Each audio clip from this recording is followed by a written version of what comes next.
What it do? Today is pure Q&A. All right, we're gonna talk about everything. I really want to focus today's on manifesting. It's really what I want to focus on. But any questions? We'll talk about any kind of issues you've been having manifestation wise. If you have, hell, if you want to jump on here and get live as well, feel free to do that. But we are just going to be talking about all things manifestation. But I will start off. All right, let me start off with something.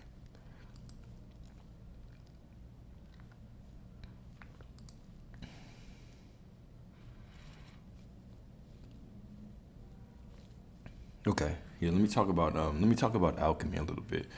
But yeah, whatever question you have, feel free to drop them. I, I I'm starting to get a lot of more questions about alchemy recently, right? But they're almost indirect alchemy questions. How do I handle a certain situation? How do I handle a certain feeling? I want to reinforce this statement. You make the rules. You should handle them in a way that allows you to feel empowered. Of course, without putting other people in harm, disrespecting other people, things like that. Still be a decent human being. But when I talk about alchemy, what I'm talking about is allow whatever you're going through to get you to wherever you are headed. Let whatever you're going through give you clarity on what you want. Actually use whatever situation you are in as an opportunity to empower yourself. So for instance, if I've been hustling, I've been working this business and I'm not getting clients, people seem to be just disregarding me. I am going to use that energy to imagine what it's going to be like, the feeling right now of when everything is successful and now all those people are lining up. All the clients are lining up, all the money is flowing in. That is what I'm going to focus my energy on. I'm going to use the pain to focus on prosperity. I'm gonna use what I don't want to get clarity on what I do want. This is all alchemy is. I use what I do not want to get clarity on what I do want. How do you do it, right? We always want this logical step-by-step process. Well, how? However you want. However you want. Just use that energy. Understand that when the energy's flowing through you, you're powerful. That's the only thing that matters. When a lot of energy is flowing to me, I'm powerful. When is a lot of energy flowing to you? Whenever you feel it. You feel happy. You feel sad. You feel angry. You feel anxiety. You feel excited. You feel whatever the case may be. You are in a high energetic state. When you're in that state, you're powerful. Use your power. Do not waste it. Right? So that's what I mean when I talk about alchemy. It's not really about how, right? The how works itself out. I simply want you to know that every single emotion is trying to point you with more clarity to what you want. If you can understand that, you can get what you want in this life. If you can understand that, you can get what you want in this life. It is simply giving you more clarity on exactly what you want. Hopefully that's clear. Is it clear? You know, want me to break that down? Because I know we talked about alchemy earlier, but I guess some people heard half of it. So I had a couple DMs about alchemy. So are y'all clear on what alchemy is? How to alchemize? How to work through negative emotions? Emotions of pain, emotions of sadness. Are you cool on that? And I'll take no answer. It's just a yes. Perfection. Perfect. Right? All right. No. Okay. My bad. I answered too quick. I got you. All right. Let's break this down. Let us use a common example. All right. Let's say that you right now going through a heartbreak. Tough breakup. You were cheated on. Whatever the case may be, the situation falls apart. Now, after that heartbreak, you have an opportunity to sit with your feelings and you don't feel good. Really, this situation pertains to any time you don't feel good. All right. In ancient times, what the alchemist is, it is someone that transforms base metals into gold, lead, iron, base metals into gold. So turning lower things into something wonderful. Turning what you don't want, what has no value, into something that is valuable, per se, metaphysically. So I have two paths when I go through this heartbreak. The number one path, right? I'm not saying to gaslight yourself. I'm not saying to sit there and suppress your emotions. That's the exact opposite of what I'm talking about, right? What I'm talking about is using your emotions for good. You are going to have a choice when you're in this negative situation to either go down the path of feeling bad, and so you continuously think, what could I have done better? Right? Which is a good question. What could I have done better? But what we do is, instead of using that to get clarity on who we want to be, what do? We ask that question, and then we start beating ourselves up about it. Right? We say, damn, what could I have done better? And then we're like, damn, I'm so dumb. And we start using God's name in vain, describing ourselves. And then we get caught in this loop where we continue to pull the past into the present. And instead of just looking at the situation of giving us more clarity of what we want, what do? We dwell in it. And we relive that situation and we beat ourselves down. Right? That's the opposite of alchemy. That is turning base metals into lesser metals. We want to turn the base metals, the shitty feelings, into gold. Now, how do we do that? Now, here's another path. You go through this difficult situation and you're asking, what could I have done better? How did it fall apart? Perfect question. You don't suppress anything. You don't need to. It's just giving you clarity. But instead of then beating yourself down, you understand what you want to change. You understand what you want better. You allow the painful situation to give you clarity on what you want. And so instead of sitting in your pain and simply feeling sorry for yourself, not saying that you won't, but you sit in that power, and now that emotion flows through you. It could be sadness, but now you start thinking about, this is how I'm going to be from now on. This is the person that I'm going to be. This is how I'm going to show up in relationships. These are the type of relationships I'm going to get. It doesn't have to be specifically relationships. So I'm going through a heartbreak. I don't have to transmute that energy specifically into another relationship. I'm going to get rich as fuck.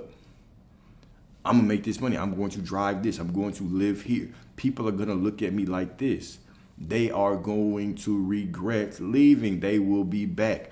This is all alchemy. You want to talk about how to manifest a specific person? How are you using your energy? When you have those low, they're not even low energy. They're on the polarity, they're just slid to the negative scale of human emotions. All right, because energy is energy. Positive energy, negative energy is the same thing. It's just energy.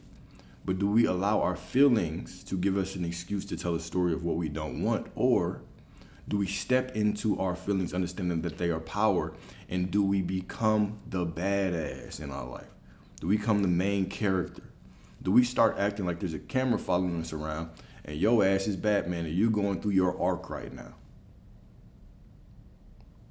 You're going through your arc. Like, I want you to imagine this. Imagine this, right? You are the main character. Imagine a movie where the main character got hurt and they just sat in their pain for the rest of the movie. They just felt sorry for themselves. And all they did was think about all the shit they could have done. I wish I had done this. Oh man, I'm so dumb. Imagine that. You would turn that movie off. You would turn that movie off. You would flip the channel. Hell nah. I'm not watching this bullshit. For an hour? That's all they're gonna do? We want to see the main character do what? Go through that situation. Your life is a movie. Your life is a movie. We want to see that character go through that situation, look themselves in the mirror and say, never again. And get clarity on what they want, and then boom, start working towards it. Does it mean they won't be hurt? No. Does it mean you won't be sad? No. But we use that pain for what we want. We are the alchemist. You are the alchemist. You are the powerful. Right? So you always have those two paths.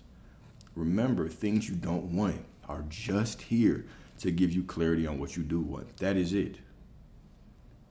Catch yourself when you are in the middle of just replaying that sad story over and over again, and ask yourself, no. What am I going to do with this energy? Now who am I going to be? Right? I was a certain person before and I ended up in that situation. Who you were before landed you in this situation.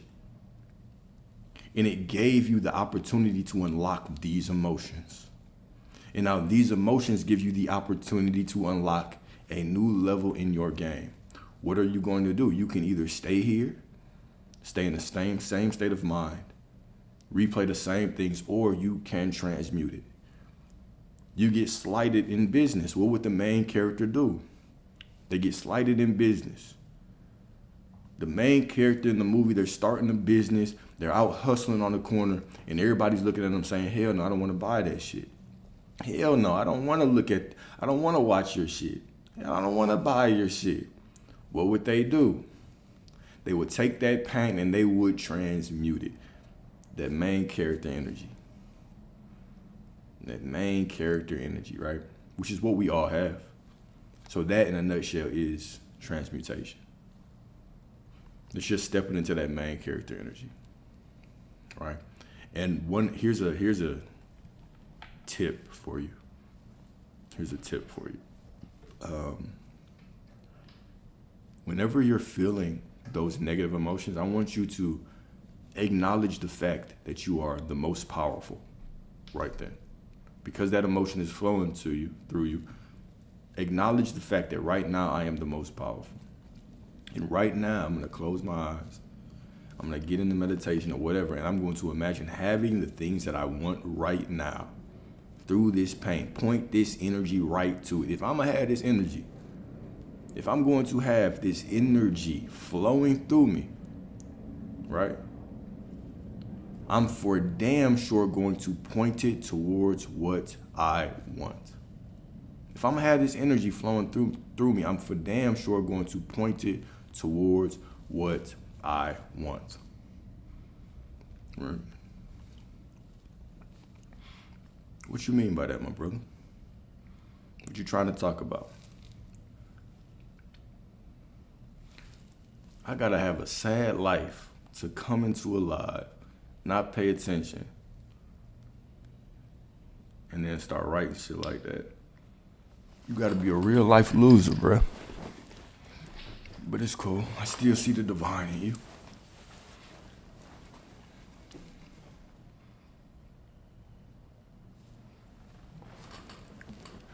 So regular habits. So every day, I make sure I meditate. Every day, I make sure I meditate. So I set aside time for that. So I really have a strict routine before I get into the market, right? So I trade. So I wake up in the morning. I go straight to working out. Typically, when I wake up, I'm already doing affirmations, right? So I wake up with affirmations, go to the gym, work out, go for a run. While I'm working out and while I'm running, that's when I'm typically talking to myself. I'm talking to myself about my day, talking to myself about, how things are gonna be in that day, about the week, about whatever, right? And then when I get done with that, I go meditate after that. Meditate for a little while, and then get into the market. Typically do some journaling, get into the market. And then after that, it's whatever. Typically before I trade, I tend to call my mom. I typically talk to my sister as well. All right. But I get most of my work done in the morning. I tend to wake up pretty early, get all my work done, and then go on about my business. No, I'm not gonna block him. He can say whatever. All right, so whenever I meditate, I just kind of let go, right? So I don't really give myself a task in meditation. I don't give myself a task of trying to achieve anything or trying to get something, all right? I just allow my higher self to talk to me during that meditation, all right? So I typically set up about an hour or 2 hours, right? I typically set up about an hour or 2 hours, right? And so that's typically how long it takes to tap in. So the first 30 minutes, I'm just chilling. I'll relax into just really just relax it into my body, allow my body, my soul just to do what it does. And so as I go down that path and I relax, eventually you get to a point where you're beyond your thoughts. And once you get beyond your thoughts, that's when you can really tap in and allow things to flow to you, right? So once things start actually flowing to me, getting more messages every once in a while, that's what I focus on in meditation. So I used to do guided meditations. I used to do a lot of Dr. Joe Dispenza meditations, where it was like activating the energy center. He has a really good one where you are trying to raise up your Kundalini. There's a really good meditation on that, which I would definitely recommend to check out. You can get all of them for free on YouTube. But Dr. Joe Dispenza's meditations are cool. But these days, I don't like meditating guided because I don't like other people's voices in my mind or in my head. I prefer to just sit down and do my own thing, right? And so when I can do my own thing, right, then I can tap in deeply. And should I journal on whatever? So I'll journal affirmations. I just journal how I feel sometimes. Right? I journal certain things that I'm waiting to happen in my life. That's all. Myron Golden's the business dude, right? He's the business guy. I think he's a Christian business guy. Y'all listen to him. I'll listen to him. I don't journal as often as I used to. I used to journal a lot. Now I mainly just meditate. Meditation and affirming. That's what I prefer to do.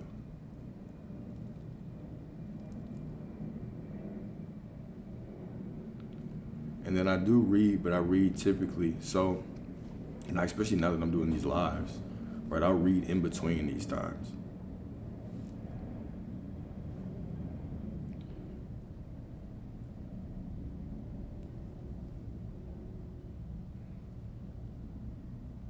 Yeah. So, I think my favorite spiritual practice by far is just gonna be meditation, though. That's what it is, meditation, right? Everything else, I do them, but meditation really locked in for me. That's what allows me to tap in with myself, get closer to myself, really just get my mindset in the right place, and then allow myself to process information, receive downloads, things like that. Whenever I was really pursuing knowledge, I would put meditation to the back burner. And things were clicking whenever I was pursuing information, but it wasn't until I relaxed and I actually started meditating that a lot of things started to snap into place, right? I started doing these days of silence where I wasn't actively meditating all day, but I would go the whole day, like no phone, no TV, right? No internet, no outside voices at all, just me and myself, right? And those were the days where information just seemed to click, right? It was like when I was doing absolutely nothing, when I wasn't chasing anything, when it was just me and myself and my thoughts. It doesn't even have to be actively sitting down in a meditation position.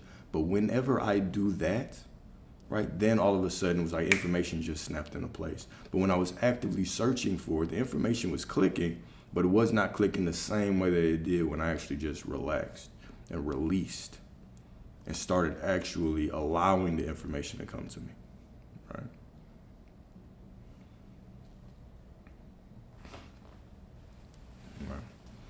And the whole tone off your brain, I didn't believe in it, but yeah. And so what I would advise people is when you're meditating, right, is to set long periods of time to the side, right? So don't just sit for 10, 15 minutes. Set aside about an hour and a half. For most people, it would take around 35 to 45 minutes till you actually get to a point where your mind does go silent. It's something that you all have the skill to do. You all have the skill to do. It just takes time.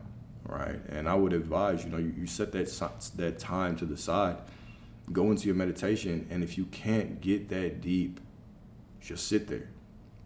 Don't focus on trying to do something. Just allow your body to do what it does. Your body has natural wisdom within it.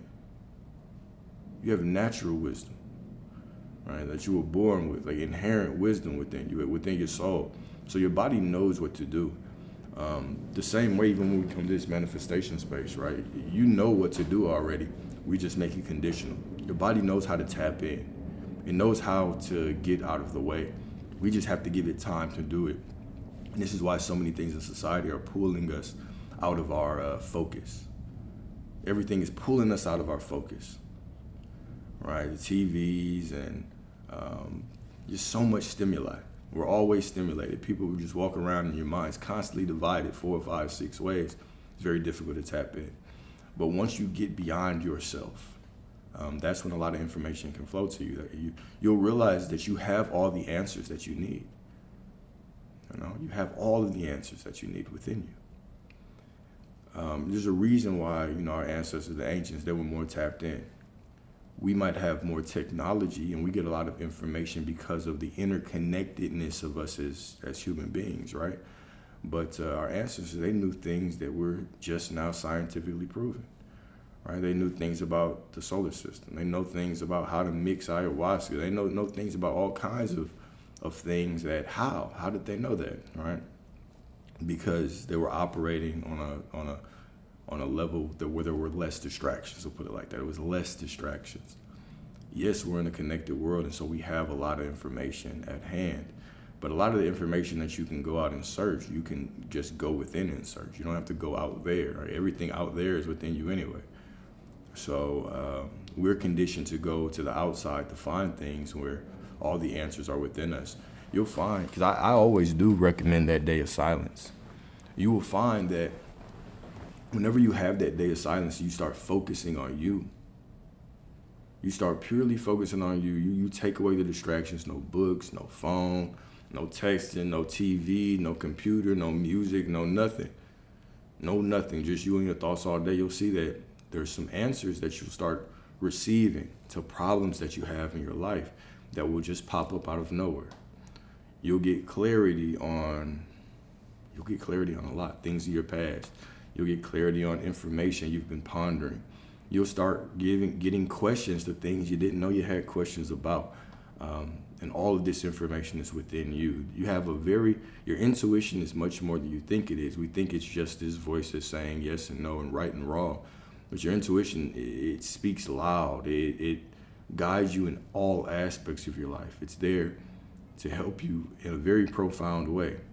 If we can tap into it, it can greatly increase the quality of our life.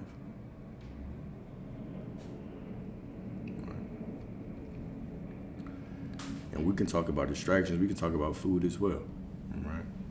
We can talk about food as well. Because food knocks us out of our natural state of being. Food definitely knocks us out of it. Yeah, and then the media as well. There's a lot of things, right? So in today's day and age, it's gonna be very difficult to tap out, of society completely. But you can definitely take active steps to reclaim your mind, reclaim your consciousness, right? Which is how you win the game. Spend a lot of time alone, given distractions. Yeah. I mean, that feels like such a natural thing, right? Where people it's just a natural part of being distracted.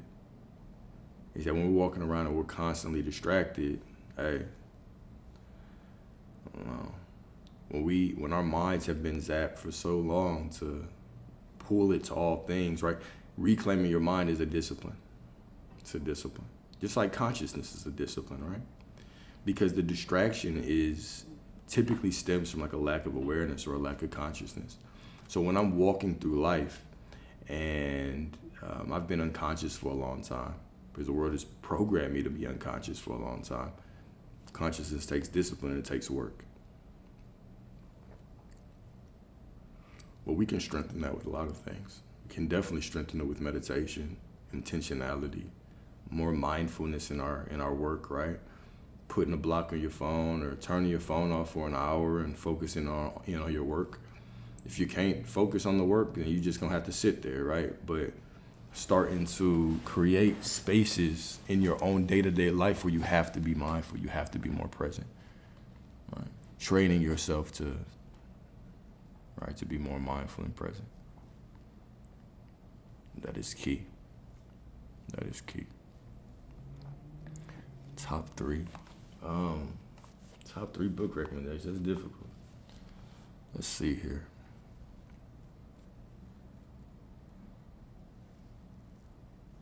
Top three book.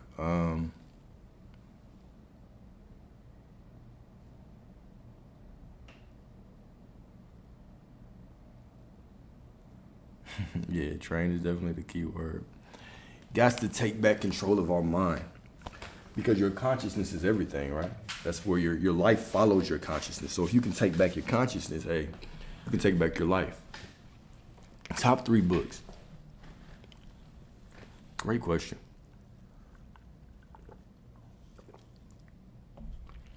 And I don't know.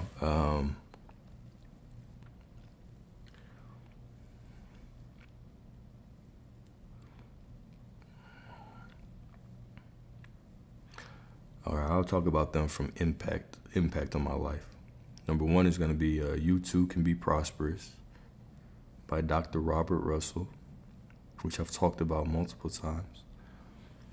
Dr. Robert A. Russell, You Too Can Be Prosperous. That'll be number one. That helped me with money a lot. Number two, The Way of the Superior Man by David Deida. It talks about energy. It talks about dealing with women. It talks about masculinity. Right? Very, very good. Very, very good book. Talks about purpose, relationships.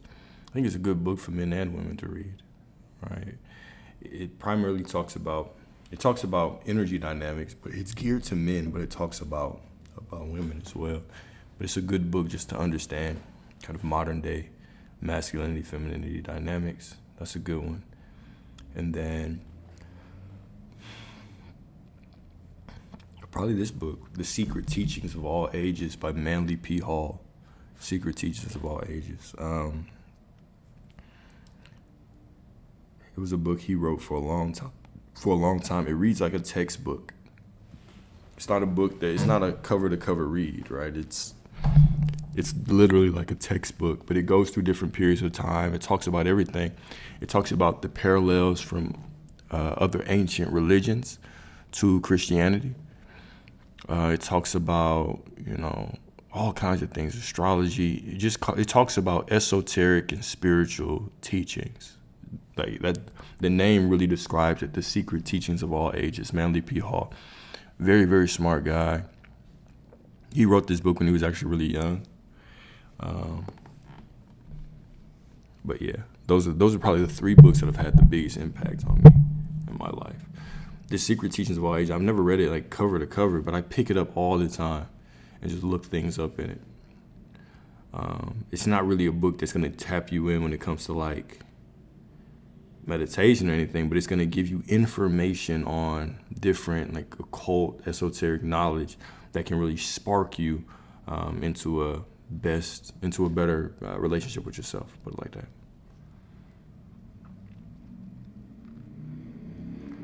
And yeah, Psycho-Cybernetics is definitely a good one as well. Love Psycho-Cybernetics is a good book. When we get down in that space, Psycho-Cybernetics, Think and Grow Rich, this kind of self-help genre when it comes to mentality.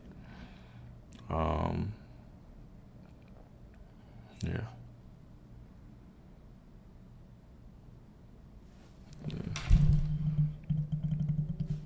Great relationship.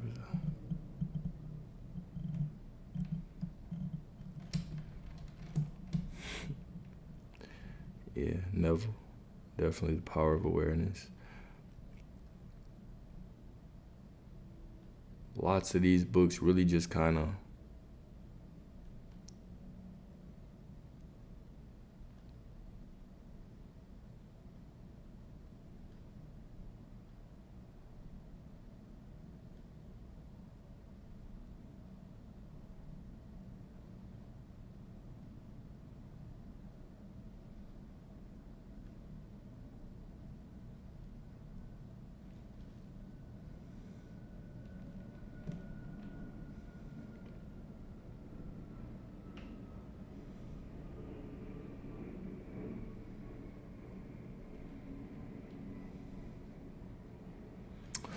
Um, oh man, I got lost.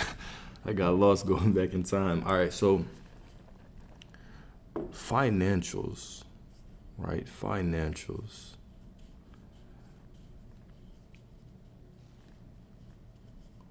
What is it that really keeps us in a loop of lack, right? Because since you are source, because you are God, God is within you. How can we identify with lack, right? If I know that I'm divine, if I know that I'm God, if I know that every single aspect of the Creator flows through me, but I'm still experiencing lack in my finances, it's not the God within me, it's me, right? It's something within my identity, right? I'd be curious. I'm always curious when it comes to finances, because finances, I believe, finances and people, um, those are what most people have the most problems with. It's finances and people, right? And even when we tell that story, right, it might not be a conscious, it might not be a conscious thing that you're doing by clinging to lack, but even telling the story of like, why am I not having prosperity? Even that is a clinging to the story, right? You absolutely do have prosperity. You can't be anything less. But when we start to declare, why is this happening? Why am I seeing lack? Why am I not having financial burdens? What we're doing is we are making an affirmation of who we are, right? Why am I this way is the same as saying I am this way, right? When the truth is that everything is just unfolding, you are prosperous, right? You are just choosing to see the lack. The moment that you start seeing the prosperity in your life in different areas, that's when it flows through you in all areas, right? But when we focus on lack just of money, of course it's going to be easy for us to attract more of it.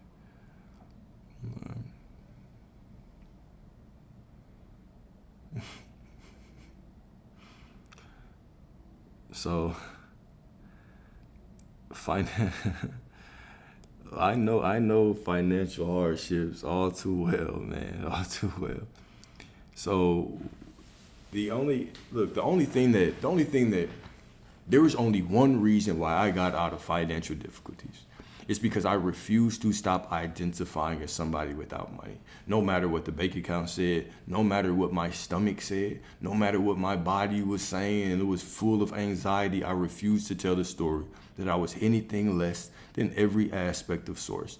And if I understand that source is within me and source is prosperity, I refuse to tell the story that. I refuse to tell that story.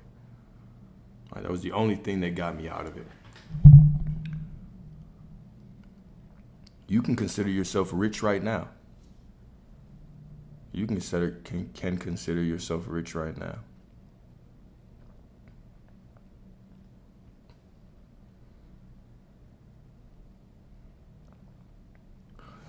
We all right. So it's not conditional, man. There's nothing that you can try to get. Right? No part of you is conditional. You have everything already within you, right? Um, but we want to make it conditional. We want to say, when I have this, then I'll get that. When I feel like this, or when I do this, or when I see this, then I'll actually be that. Right? When the reality is, if you are saying, when I get this, then I'll be that, you are just creating a future version of you that you're not right now. And so you are constantly stating that you are still in lack right now. That's what you're stating. So instead of looking for permission, right, give yourself permission right now that no matter how I feel and no matter how I see or what I see, I am absolutely prosperity. I could be nothing less. That is when your life can actually transform. Is when you stop waiting for the external world to give you permission to be what was already your birthright. Right? You were born with everything that you needed. You didn't come down here missing anything. Right? We're the ones who start creating that illusion. And when we create that illusion, we live in that illusion. Right? Your illusion, what you speak becomes your reality. So if I come down here and I start pretending that I'm in lack, well, shit. All right, well, shit, that's what I'm going to see. You're doing better than all right. The money's flowing in. The money is unfolding. It's all unfolding for you, right? Even that is a declaration of how you are. right? I always have more than enough. My money's increasing every day. My wealth is multiplying exponentially every day, every week, whatever you want to say, right? You don't tell the story of how things are. You tell the story of how you want them to be, and that you embody that right now, and then you stay faithful to that story and you allow it to unfold from within you, right? Any declaration of anything that is not what you want is just you speaking prophecy over your life, right? It's you speaking prophecy over your life. You exactly. The external world has no choice, right? You're the one commanding it. So this is what I mean by conditional, right? There's no separation between you and reality. You are reality. There's no separation between you and reality. You are reality. So what I say I am is what reality is. Now, I could make an excuse. We can all make the excuse, and I can look out and see what I see, and I can declare that I don't have something because of what I see. All right. But guess what? Reality has to conform to it. We believe that we're just telling it like it is. What we're doing is we're just creating more of that same scenario. And as long as we create more of that same scenario, we cannot get the life of our dreams, right? Stop speaking things as it is, right? Reality's not out there, you're reality. So what you say is reality. This isn't lying to yourself. This is creation.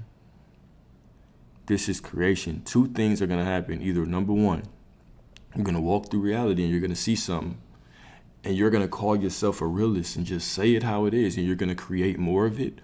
Or you're gonna go through life and you're gonna say what you want, and reality is gonna conform to you. You only have those two options. You can either live in the reality where you continue to get the same things, or you can change that.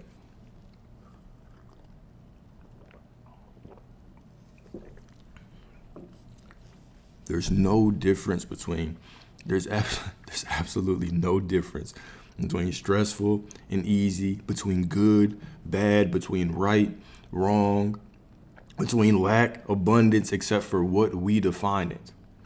I know. I can already feel fighting against that. What do you mean there's no difference between lack and abundance, but what I say it is? That's what it is.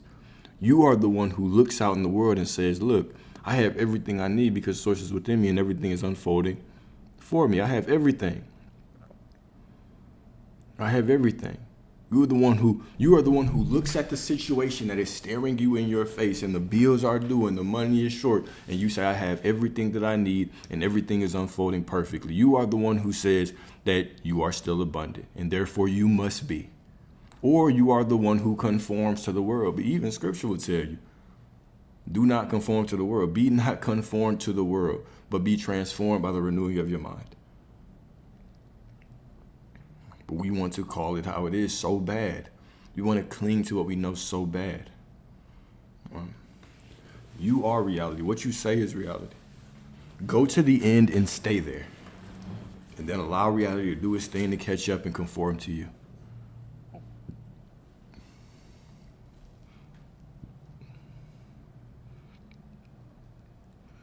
There is no difference. I like that. There is no difference between stressful and easy except for what we declare it to be. Except for what we say. We are the ones who make the difference. We are the ones who speak it. We are the ones who speak it. Two people can be in the exact same situation. One of them of us is just dancing around having a blast. The other person is stressed out of their mind. What's the difference? What's the difference in a situation? Purely mindset.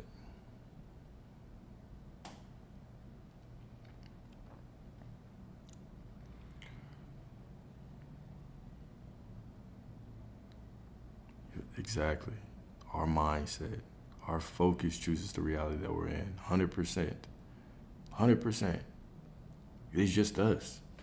It's just us. We are the choosers. You switch perceptions and you switch into a new dimension. In my Father's house are many mansions. Scripture I always talk about it. In my Father's house are many mansions. You are the Father's house. You are the temple, right? And the mansions are representative of the different dimensions of you. And every dimension is a different perspective of you.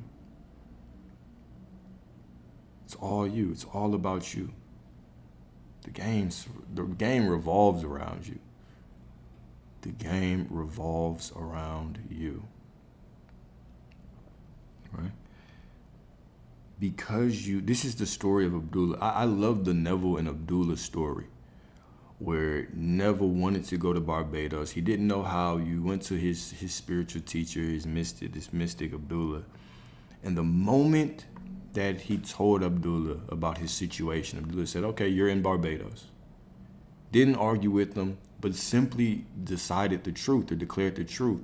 The moment you have a desire, all right, I need y'all to hear this. I've been a little nonchalant this time, or this live, but let's turn this up a little bit, all right? I need y'all to hear this. When Neville decided that he wanted to go to Barbados, and he went to Abdullah and he told him this, what did Abdullah say? Abdullah did not talk about how to get there. He simply said, okay, you are in Barbados, highlighting the truth. What is the truth? The moment you have the desire, you have it. The moment you have the desire, you have it. And then what happened? There was a long unfolding. And every time he went to Abdullah with, hey, this is happening. Abdullah said, what do you mean? How can you figure out how to get there? How can you be thinking about how to get there if you're already there? Of course, this sounds crazy to the logical mind.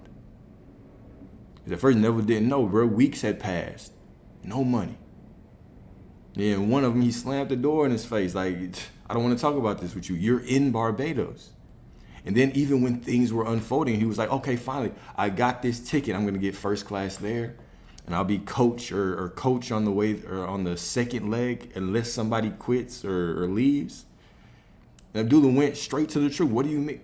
You are in Barbados and you traveled first class, just going to the end and staying there. He refused to entertain anything but the end. This is a profound spiritual lesson right here. This is a highly profound spiritual lesson. My brother had the desire, and as soon as he knew that Neville had a desire, he put the end right into his mind. Okay, you're there. Stop worrying about the means. Go on about your life. It's done.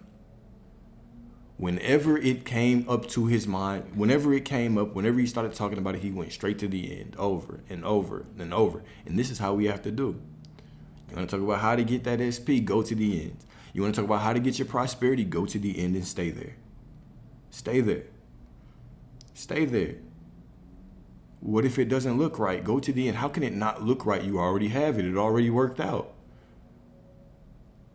But what about this money thing what do you mean? What about that money thing? You already have it. You're already in the end. Stay there.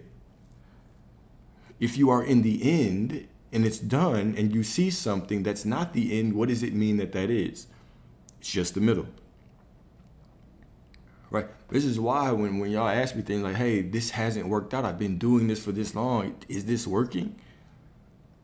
Like, what do you mean? How can you tell me that it's not working? You're already in the end.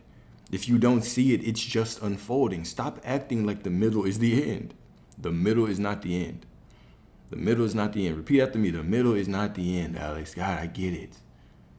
What do you do if you don't see what you want?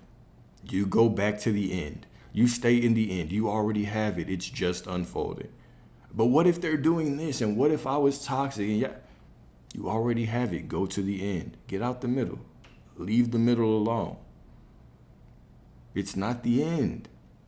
If you don't see what you want, it is not the end.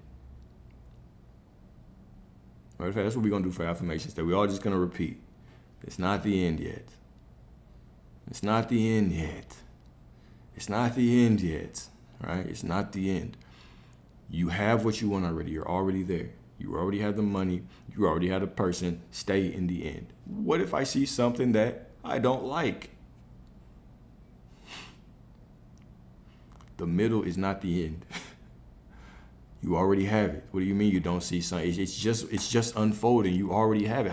How can you be aware of how can you be aware of it not working if you already have it?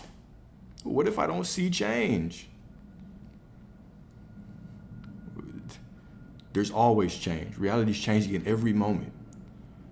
If you stare at a plant right now, if I stare at my plant, it's not going to look like it's growing. Does that mean it's no movement? Does that mean it's not growing? Is that what it means? No, it's always changing. Reality is always changing in every moment. What do you mean it's not changing? What do you mean nothing's changed? What are you talking about? How can you tell? You don't have the perception to tell anyway. You don't have the perception to tell anyway. You can only experience life one moment at a time.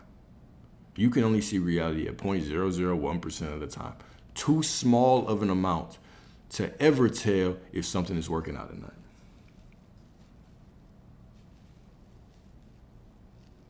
Just remember, just go back to the memory. You've already seen the end of the movie. If I'm sitting in the theater, right? This is the third time I've seen this movie. I've already imagined it in my mind 2 times, right? Because you've already imagined the end twice, that means you've already seen the end of the movie twice. And now you're just going into the theater and you're watching the movie play. Now, if you know that the last scene is the mother, the father, and the 2 kids driving off into the sunset, right? Then when you see the mother tied up and the son tied up and the father has a gun to his head, you might be like, oh shit. But you are going to remember, I've already seen the end. They have plot armor. I already know it's going to work out, right? I already know it's going to work out. So if you already know it's going to work out, then stay in the end, all right? Stay in the end.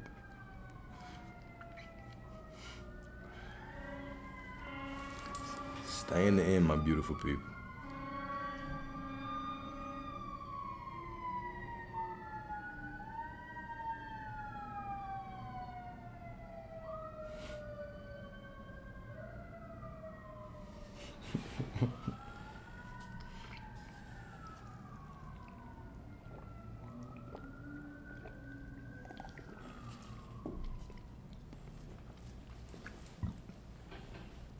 They ain't for me. They for damn sure ain't for me. If they are, I'm gonna turn this live off real quick. Matter of fact, y'all gonna be my witnesses. Each one of y'all. And I'm gonna know if y'all snitch. So how can we do with SB? I don't even know if you asked that before or after I just answered what I said. But I'll say it all over again. You go to the end and you stay there. You already have it. Whatever the end is for you.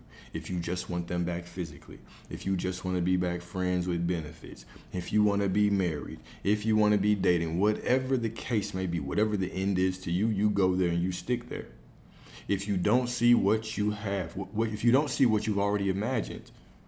It's just the middle. It's still unfolding. What if it looks like it's opposite? Let's pretend. Okay, let's play make-believe. Put on your thinking caps. You want this person. You want this person badly, right? And you go to the end. You'll have them. You're married. Let's say y'all married, okay? And then the next day, you talk to him. You know, you thought y'all were cool today.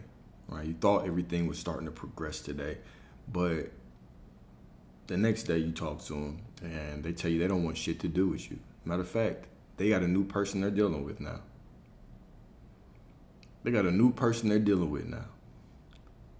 What do you do? What do you do? How do you deal with this unfavorable situation? Right? Remember, you don't want to make it conditional, that you have to do something to get that. You're not bargaining, right? You don't have to do shit to get what you want. You're already in alignment with it. But what should you do? I'm not No, yeah. No. Don't leave them alone.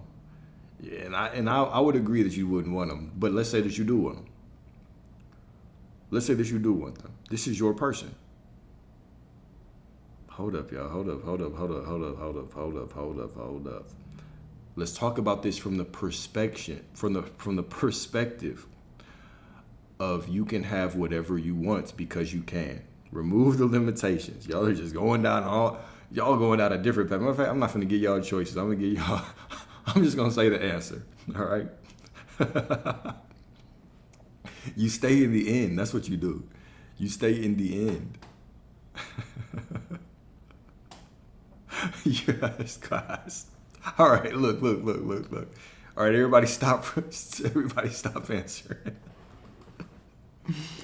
You stay in the end. If this is the person that you want, okay, and they tell you they want nothing to do with you, remember, it doesn't matter what you do because you already have them. You go to the end. This is just one version of them. This is just one reality, one script, right? How many realities are there?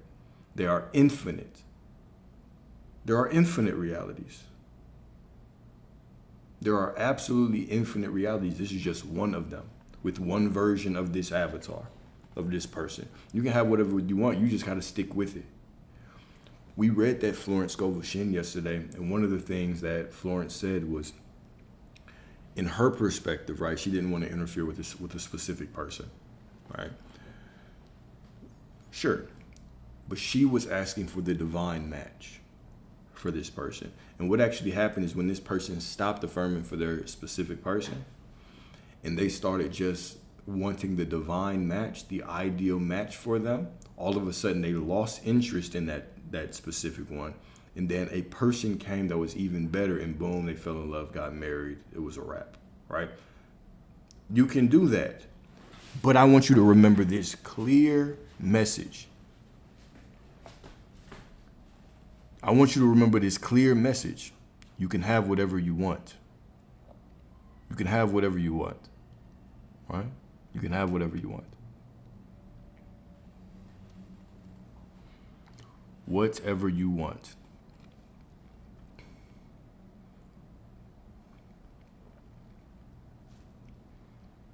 The only limitation is the limitation that you have in your mind. You get different versions of people all the time. All the time. You're not the same version of you that you were. Well, you're the same center point of consciousness. You're not the same version of you. There's infinite versions of you, right? So the same way that you can walk out of here and you can feel like, damn, this person just switched up overnight. It's like they're a completely different person. It's because you're never talking to the same person twice. Florence, when she was talking about finding the divine match and not the specific person, why she was saying that is because Florence speaks from a perspective that there is only one reality. That there is only one reality. Right? I'm telling you, there's infinite. There are infinite versions of you, and each version of you occupies a different reality. There's infinite versions of everyone, and each version of them occupies a different reality. Drop the resistance of thinking that you are changing somebody. You're not. You can't change anybody, but who you are being calls forth a different version of them. And you do this all the time. You have interactions all the time where somebody is cool on you 1 minute and the next minute they can't get enough of you. This person is all over you 1 minute and then the next minute, get up out my face, right? Hot and cold, different versions of them. Different versions of them. You can't change anybody and you cannot change anything. No one is changing. Everybody is solid. My center point of consciousness is solid, but you can get a different version of you if you want. The version of you that I'm talking to right now is solid, but I can get a different version of you if I want it.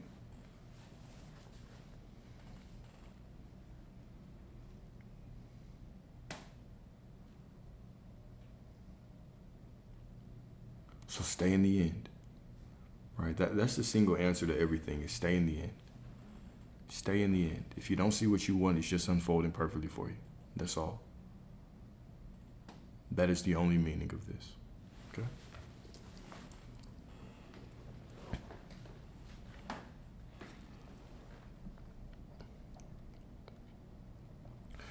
I honestly think that if people take people out of your life, it could be for your own good. It could be. But that's also from a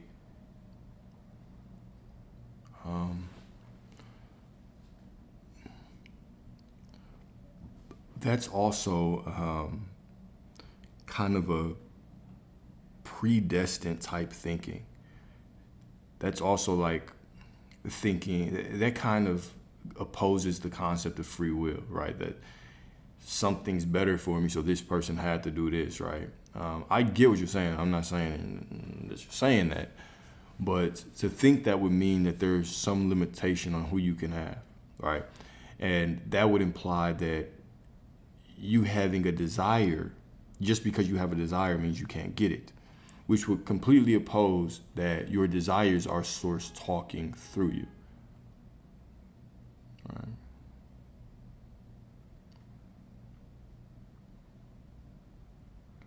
So that is one way of thinking, though. You could say, yeah, it just means something's better for you. Sure, cool. Or it could just mean that everybody is you pushed out, and because of your perception, because of your assumptions of who you are choosing a version of them that, right? If I have my expectation that this person is a pure cheater, right? Then I have to call forth the version of them whose free will is in alignment with that mindset. And then they look at me and they say, okay, here we go. I'm about to put you through some shit. Let me prove some shit to you. Let me show you, right?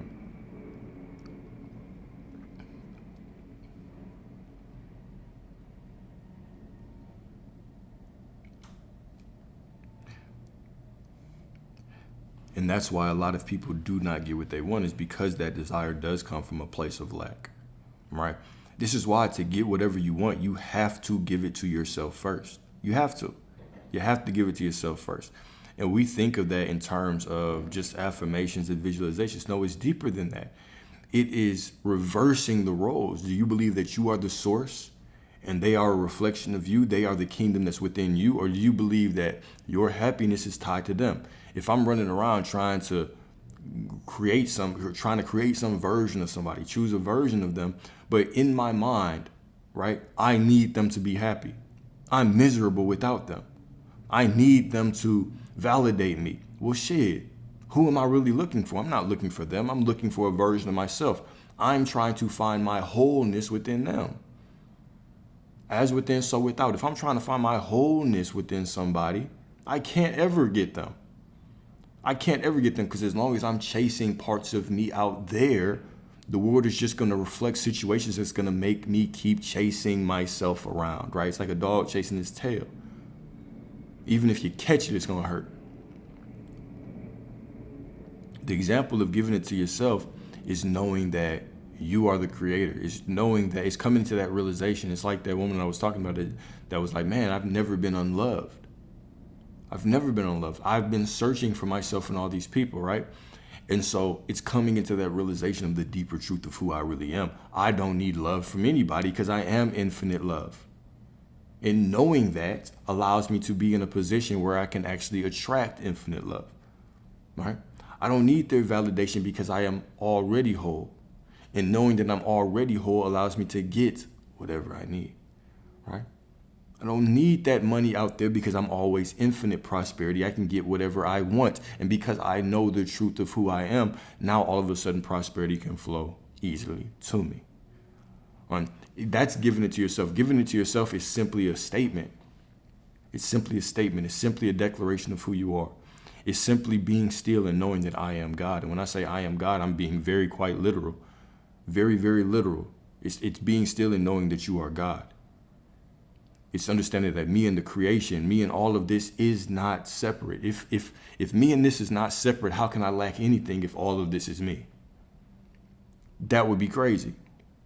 And so the more that I eliminate the separation between me and that person, me and the external world, me and the money, me and the person that I'm trying to marry that keeps cheating on my ass, the more that I eliminate the separation, the easier it is to give everything to myself, because it's already being projected from within me.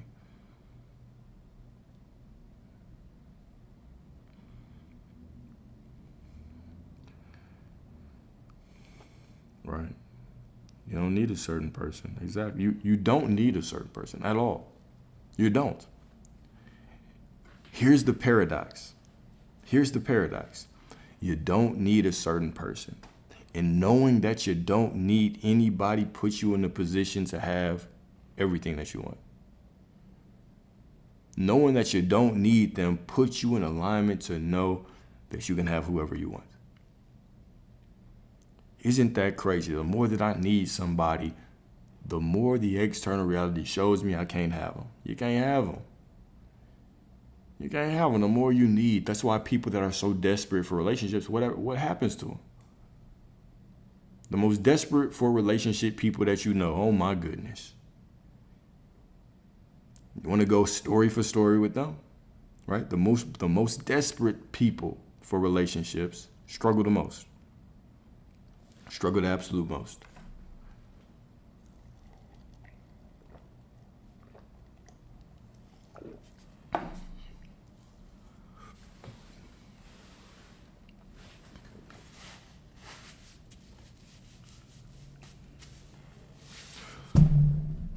Let me go to that.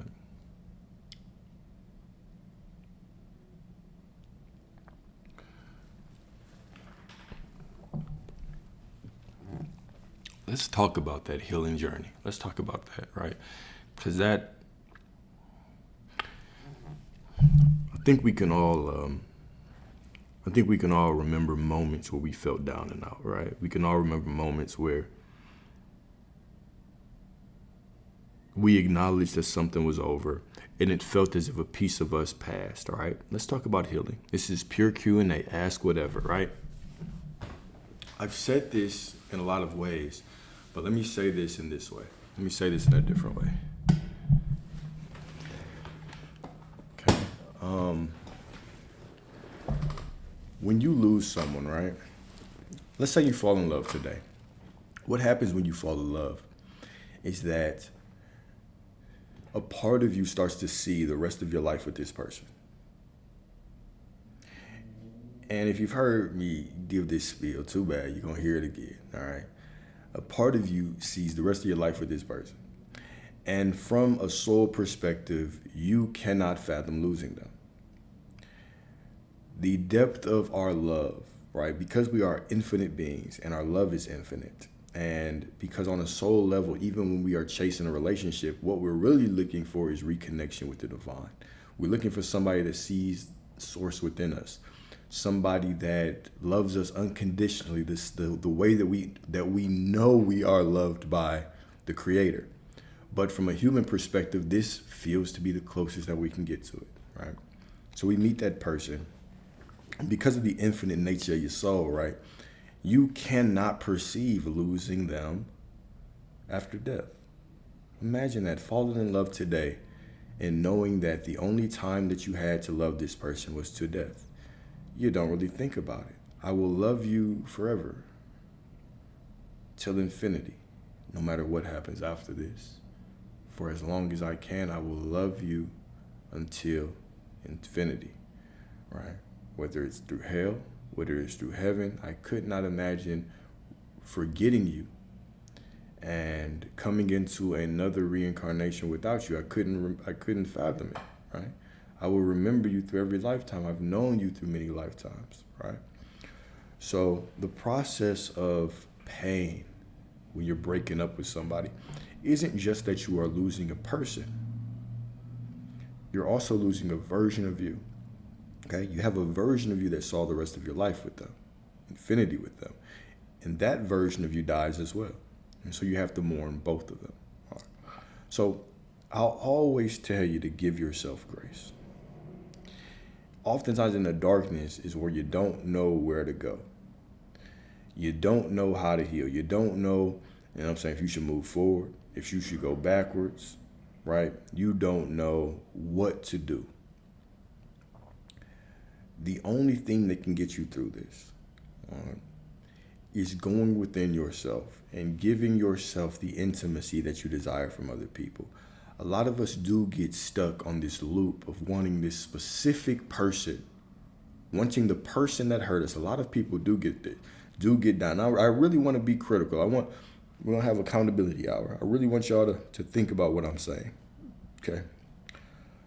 A lot of us want this specific person, not out of an abundance mindset, but purely out of a lack mindset. And we come down this path and we hear about manifestation And it gives us a reason or an excuse to not let go. Because not only will letting go mean that you lose this person, but you also lose a version of you. That version of you now has to rest in peace. You have to move on. You have to start over. And people, we don't like starting over. But I would argue, I would really challenge you. This journey is about letting go. If you do not mourn that version of you that was attached to that person for all the wrong reasons, if you purely want this, because getting them back, right? Because getting them back is going to make you feel fulfilled, and it'll finally make you feel like you're loved, then you'll end up on that hamster wheel of becoming. Going down this path for weeks, for months, for years, until you let go of that old version of you and you actually do the work to become a better person, to feel as if you are a whole person, to know who you are, to put yourself on the pedestal. Until you do that, this can be difficult. Now, with that being said, I know that when I speak about this, I say that you can have whatever you want no matter what. And this is absolutely true. Absolutely true. But when I say no matter what, it's not from lack. It's not from lack, right? It is from a state of knowing that you are source and everything of you is yours and it's of pure abundance. If right now, let's say that situation ended and it ended in a bad space, you were begging for them or you were going out of your way to try to get them to validate you and they still left. And now you have this state of being that you've already expressed, and now you're just trying to get them back. And let's say that they come back, but your self-concept isn't secure enough to understand that you are the source and they are just a version of you. They are just a reflection of you. If you do not know that to your core, how can you expect through the ups and downs to not slip into that old self-concept? When we talk about this manifestation journey, this is not a cop-out. You don't come down this journey because you're scared to let go. And so now you're clinging onto affirmations via lack. This is a journey of self-empowerment, of letting go, of understanding that because you are all that there is nothing to fear letting go of. And there's also nothing that you have to cling on to because Source heard you the first time. Source heard your desires the first time. And so I'm clinging to this person via affirmations, via visualizations, thinking that it's the power is in the affirmation. I'm trying to change it. And I do not allow myself the grace. I do not look myself in the mirror and give myself the grace and give myself the love that my soul's begging. Because this is why you go through a breakup. You go through a breakup. This is why you go through it. Because on a soul level, you needed a pothole to hit so that you could finally be hurt enough to hug yourself and give yourself intimacy. And remember that you are the first person in your life, that you are number one, that you are the main character. But if you don't do that and you go down this path and you make that other person the main character, when I finally get them, then I'll know that this works and I'll be happy because I finally have that and I can't sleep and I don't know what they're doing. You can end up a lot more hurt going down this path than what you were when you started. You can have whatever you want, but you can have whatever you want from abundance. I'll tell you, if you've been doing this, you've been going down this path for months, you don't see anything, or you have an attachment to this thing that you've been doing, I am always going to recommend that you do less. Less affirming. Drop the affirmations, drop the visualizations, and work on who you are. Because who you are is what brings everything. And if you haven't even given yourself enough grace, if you haven't even given yourself the intimacy that you've been craving for other people, you can't give yourself intimacy, but you want other people to give yourself intimacy. Think about that. We say this, the kingdom is within you, as within, so without. You can't give yourself intimacy. You can't hold yourself to sleep. You can't tell yourself constantly how much you love yourself. You can't do this in a way where you feel no lack and anything else is just a cherry on top. You can't sit in the discomfort by yourself without thinking that this emotion or this thought is going to ruin your manifestation and not giving yourself time to heal. How could you be good for somebody? What are you going to do when you get them and things go wrong? What are you going to do? Are you going to be able to be present and know that you are source and everything is working out and this is just another thing that's going to help y'all get into deeper connection? Or are you going to be nervous and you're going to be, oh my God, what affirmation do I have to do to work this out? Who are you going to be? Your affirmations and visualizations have no power if your self-concept is garbage. So give yourself the time to heal. Come into this space from a place of abundance. This is why every so often I keep throwing in the alchemy. I keep throwing in the how to get over heartbreak. I keep throwing, because I understand, because I talk to a lot of y'all one-on-one. And I tell y'all this one-on-one. Look, you cannot get these things from a state of lack. You cannot get these things from a state of lack. All right? And then let's segue into that one, right? How do we channel the love that we actually felt? Is love truly a feeling? Is love truly a feeling? You are loved because God is within you, because you are source. Right? You are loved because God is within you and you are source. So when we think that love is a feeling, does that mean when I don't feel good that I'm not loved? When I'm not doing things that are fun, I'm not loved? No, I'm inherently loved. That's the core of my being. Oftentimes when we talk about what do I have to do, I'm gonna always push back and I'm gonna say, what do I have to do is the wrong question. The right question is, what do I have to remember that I already am? Who do I have to remember that I already am? There's nothing to chase out there because I already am all that there is. Even when I say this, the next thing that typically happens is we'll have these conversations and it's like, okay, I get that intellectually, but I don't know. I just can't feel it. Here's the thing. Now this is where these other things come in. Now, all right? So first thing that I want you to do, the first thing is I want you to know that you are inherently loved. Just know that. Know that you are loved no matter what, no matter how you feel, no matter if you're having fun, no matter if you're crying, no matter if you're bored, no matter what, you are pure love. Now, once you know that, and that is seeped into your mind, and that is your state of being, now we move forward. Yes, do things that feel good to you. Take care of yourself. Pamper yourself. Go on trips, work out, get your body right, eat healthy, read poetry, read books, romanticize your life. Give the love that you have within you away. Give it away to everybody. Give it away to yourself because it's infinite.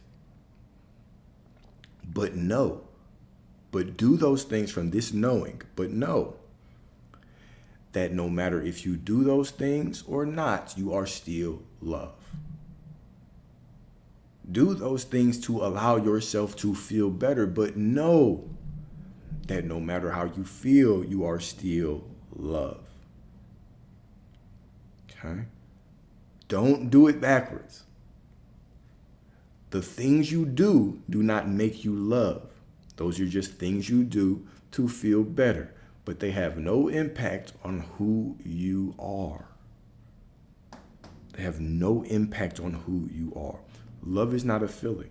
We even say this in a relationship space. If I want to go from a worldly view, I would tell you, right? When I was doing relationship coaching, love is not a feeling. Love is a verb. In a relationship, it is what you do. It is how you pour in. It is how you show up for that person, whether you like them that day or not. It is your ability to transmute disagreements into deeper connection. What does this sound like? Love is not what you do, it is who you are. Or love is not what you feel, it is who you are. It is what you declare that you are. It is what you know that you are. It is what you repeatedly revisit in your mind, even when you don't feel good. Even when you don't feel good, you are pure love. Pure love. Pure, pure, pure love. Okay? And is it wrong to expect love in return? Absolutely not. Absolutely not. It is not wrong to expect love in return. You shouldn't be anywhere where you're not receiving love in return. This is not a game of self-abandonment. This is a game of showing up for yourself so fully and so thoroughly, with so much expectation of how you are going to be treated that you refuse to let yourself down ever again. This is you showing up for yourself. I show up for myself in the knowing that I am loved. I show up for myself in doing the righteous things that allow me to feel good. And I show up for myself by selecting the versions of people that love me the way that I want to be loved. This is about you. This game is about getting selfish, right? And not in this egotistical way of I come into this path to try to change somebody to be what I need them to be so they can validate me. That's not what I'm talking about. When I'm talking about selfish, it is going within and it is building yourself up and it is knowing how damn divine you are, how perfect you are, how beautiful you are, what a God that you are. My brother, it is standing in front of the mirror and saying these women would be blessed to lay eyes on this divine God. Women, it is you looking in the mirror before you go out and saying the same shit. These men would be blessed to have me in their life. And knowing that, it is all about you. It is not about them. It's never about them. Stop making it about them. They are a side character in your story. They would not exist without the main character. They would not exist without the main character. That is you. Okay? That's you.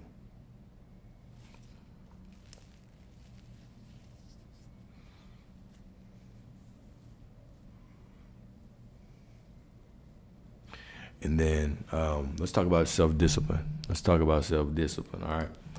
First of all, let me put on a white screen so I can get some light in this. There we go. And let me turn the fan off. 1 second. 1 second.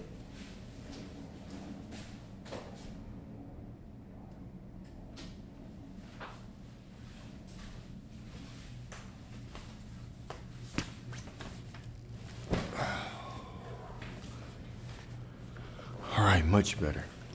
Okay. Self-discipline is important. Right? I'm glad you said that because self-discipline is so important, right? The main thing that I always talk about consciousness a lot, right? Like you have to be conscious. Like the key to getting the life that you want is your consciousness, right? So let's talk about that from a sense of self-discipline. How come, right?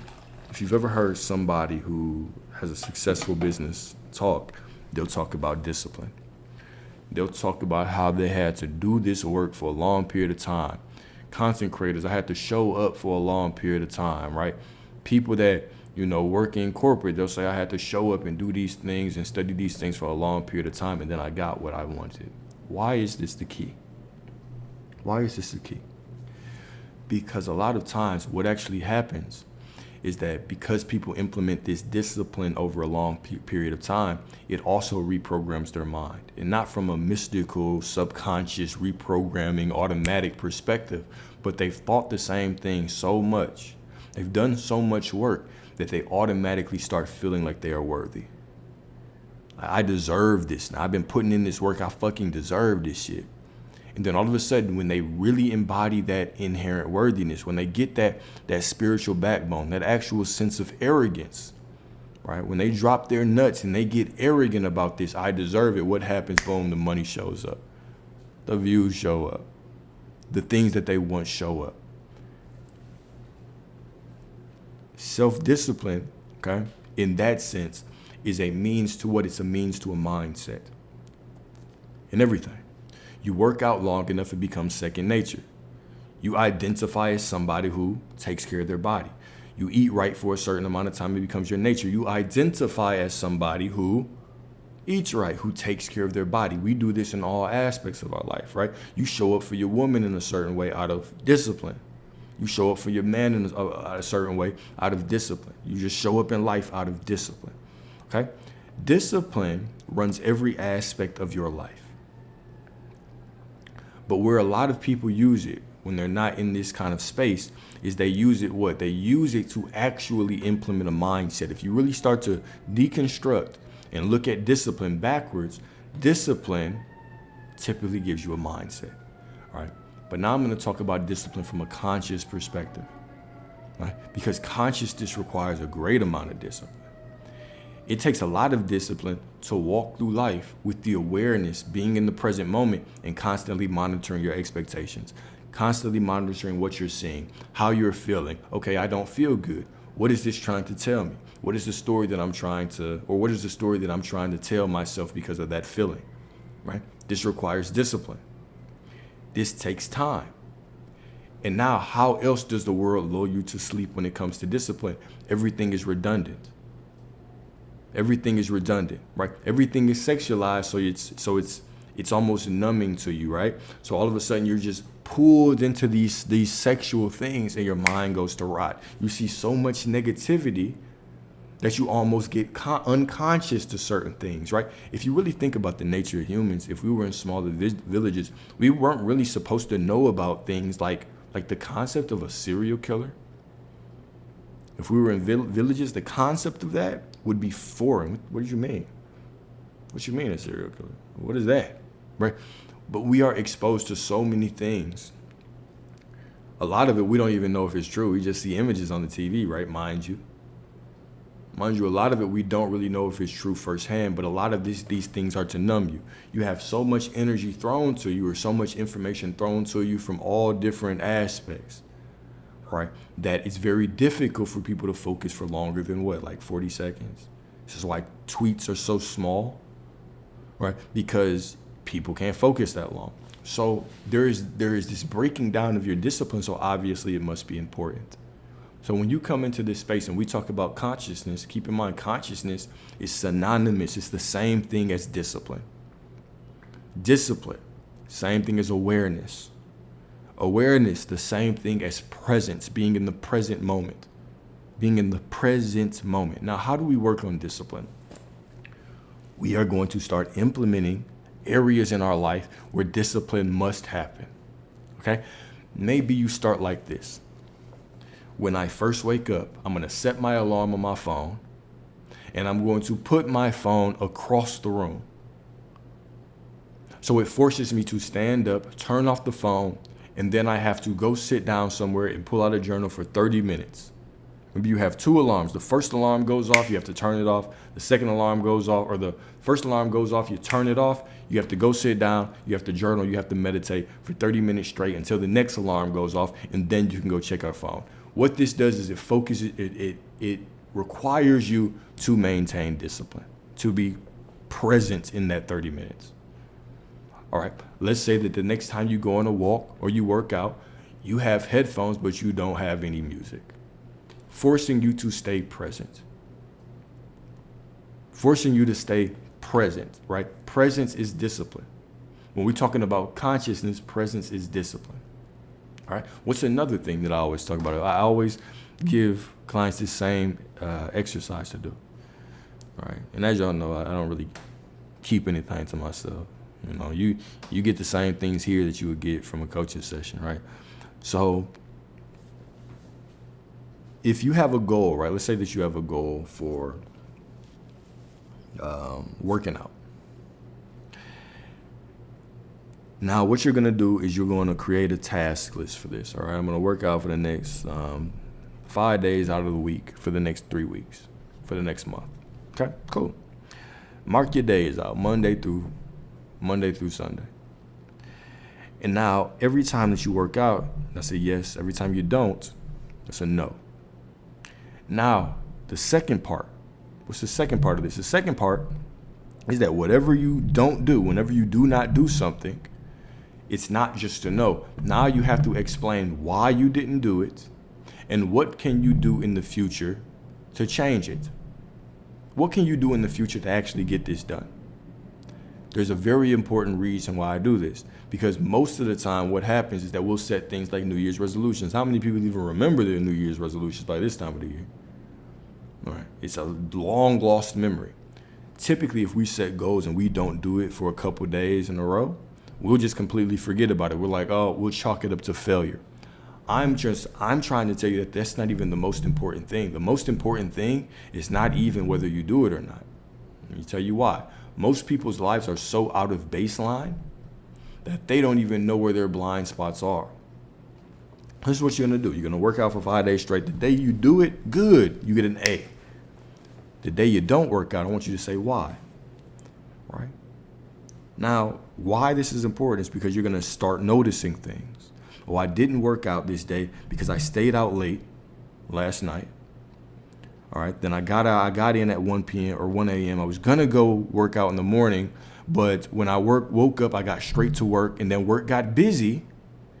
And because work got busy, I didn't have time at night that I had to go to a meeting. I got back home, I had to wake up early, so I just decided to do it the next day. Okay, cool. Now, how do I fix that? It's fine, I didn't do it. Cool. We all fall short sometimes. Give yourself grace. Now, how can you fix it? Well, now I'm going to implement. If I have to work out the next day, I'll make sure that I'm home by 11. Maybe I don't drink on those days before. Cool. What does this do? The importance of this is it brings your life to baseline. It brings your life to baseline. So instead of just being somebody who does things off the cuff, right? And I'm going to say something. This is feminine energy. Not feminine energy meaning women. Not feminine energy meaning women, but the feminine energy within all of us.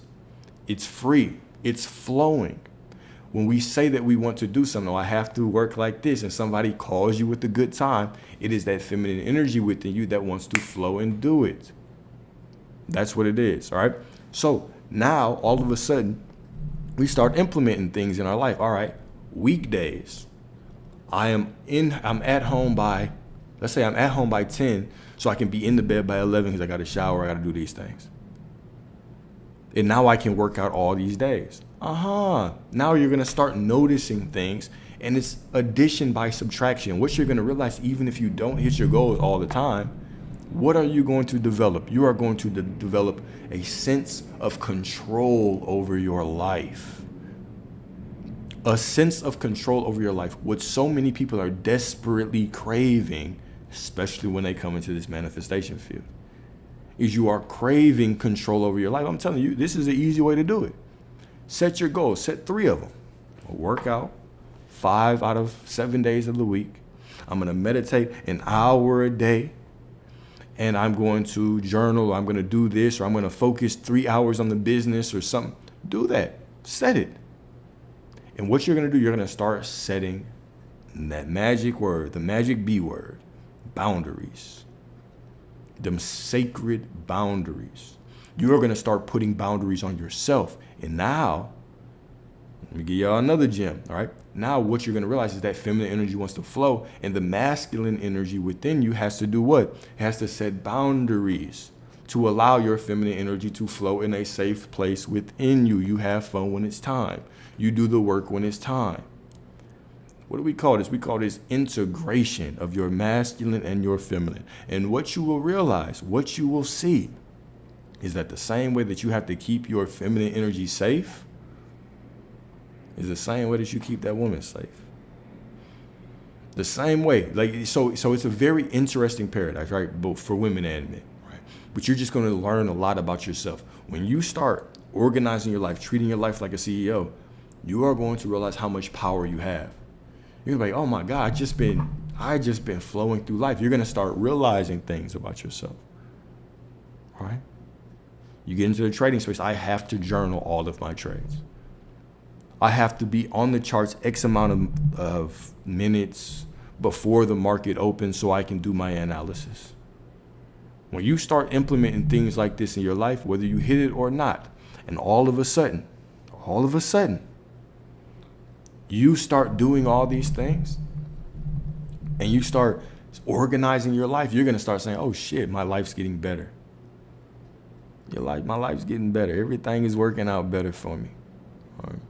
And then you're going to feel more powerful. Then all of a sudden, you're going to start getting the things that you want in this manifestation space as well. All right. So discipline, you can do small things to get discipline. But, yeah, I'll leave it at that. Boundaries around yourself, goddess.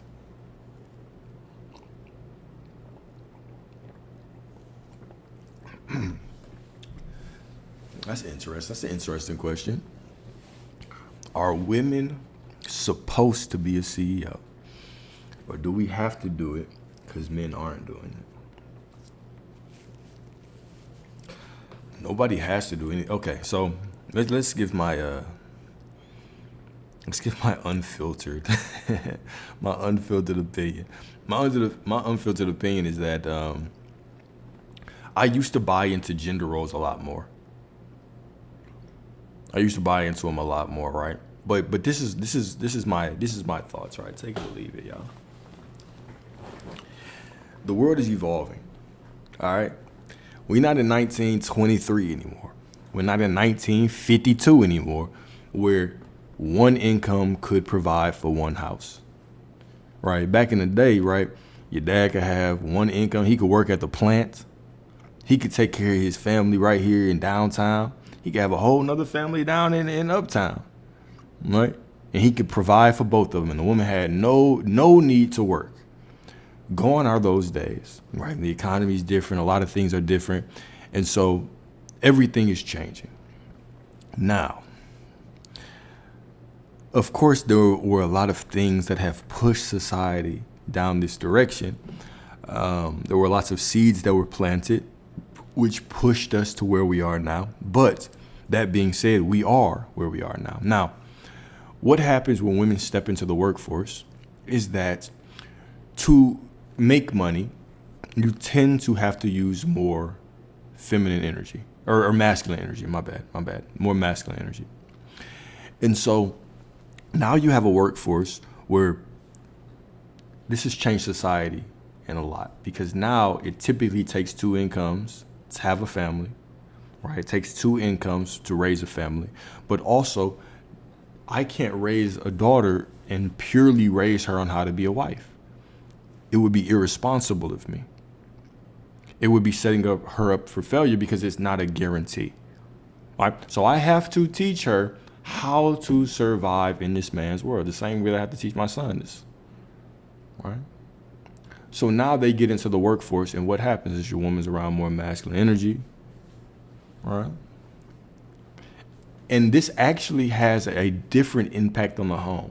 Right? We think it's just about submission and all those things. I don't know. I don't delve too much into those kind of gender roles these days anymore. I used to, but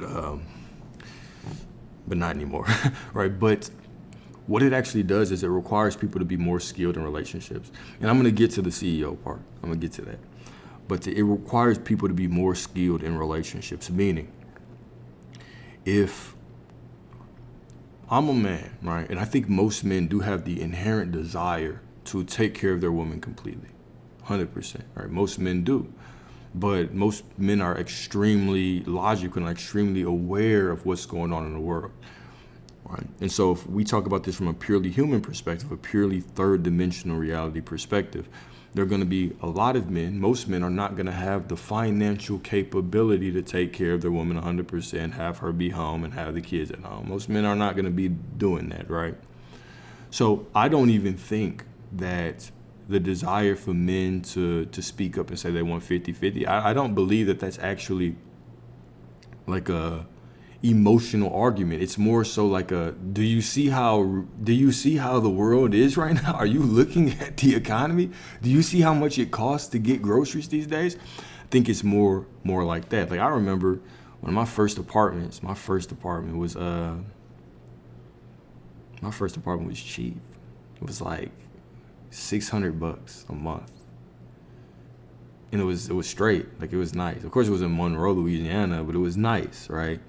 Versus, I don't know, what I paid for my more recent one, right? So things have changed. But not only that, but now because everybody is in this workforce, everybody is around a bunch of different leaders, now I even have to come home and I have to lead in a different way. It's as if me and my woman have to go to work and make money just so we can pay for somebody to take care of our kid. Just so we can pay for this house and we can pay for school and we can pay for somebody to take care of our kid when we're not around, right? It's a very interesting way that society's set up. So I don't believe that women are being CEOs because men aren't. I just believe that's just the way that we've evolved. And the truth is that we're not going back. We talk about traditional life and traditional this and, traditional man and women these days, here's the truth, y'all. We're not going back. The world is not going to hit the reverse button. So everything is always evolving. How are we going to handle this situation to the best of our abilities? Now, we're having a lot of conversations, whether you deem those conversations to be intelligent conversations or not, they do serve a purpose in pushing us forward in humanity, right? Whether you believe that, because you got like the red pill crowd, you got the very feminist crowds, you got the people in between that are kind of more aware and conscious, right? So you have a whole bunch of different conversations being had about relationships and the dynamics between men and women. All conversations, I believe, are good, because they all play a role in pushing us forward. They all play a role in making people pick sides, which makes us have conversations. And that is what actually allows society to grow. It's conversations, right? So no, we're not going to go back. It'll be very interesting to see what relationships are like 50 years from now, 100 years from now, 300 years from now. Do we get to a point where these gender roles completely dissolve? Because it seems to be going that way, right? If you really look at it just from a non-emotional perspective, from a pure logical perspective, could we get to a point where there was no such thing as like men leading? Could we get to that point with relationships and society? I think we're getting to that point in society where it's very mixed now. It's very mixed. How is this going to look in 100 years? Who would have thought 100 years from ago we would have looked like this? Do you think in 1926 or 25, what is the year, 2025, 2026? Do you believe in 1925 they thought that we were going to look like this? Do you think that they thought there would be women running for president back in 1920? Do you think that they thought that there was going to be a black man being the president back in 1920, right? What is it going to be like in 100 years from now, 200 years from now, 300 years from now? So people do tend to hold on to things because that's how most people are wired, right? The same way that our parents were the ones being like, oh, back in the good old days, right? This generation is starting to be the new old people saying, these days, right? So it's a very interesting thing. This is just how society moves. We always have to move forward. Nothing stays. It's all temporary, right? There's nothing real about this reality. Whatever changes is not real. It's just an experience. The only thing real is I am. I am that I am, right? Right, we're the new old people, and then we're going to be reincarnated and right. So it's very interesting to see how things are evolving. I love having certain conversations. You should do like interesting panel discussions on this. And it was always very, very interesting to hear. And even now, I talk to a lot of married people, right? And I even coach some married people. And it's always interesting to hear the differences between how they look at relationships and then how we look at relationships. And then it's going to be very interesting to see, as we get to their age, how the relationships of the younger are, right? So very, very interesting. Very, very interesting. I appreciate that acknowledgement. Appreciate that acknowledgement. Right. Go on and put your rebuttals out, man. I'm cool here. This is a safe space. You can say whatever. You can talk shit. You can troll. You can push back. Shit, you can join. You can join and talk about this, right? I would actually love to hear some of you. Oh, I got a request.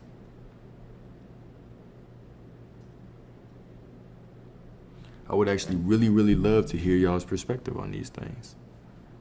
I would truly love it. But y'all can always join. What's up? What's up?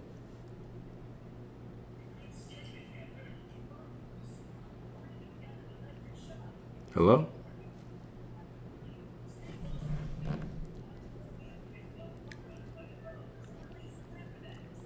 Nah, she wasn't ready.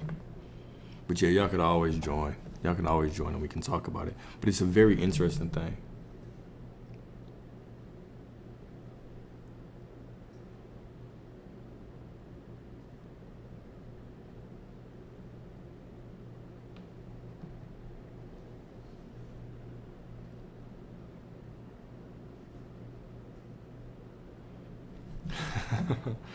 But that's also the thing. It's the tricking into thinking that you have to do something.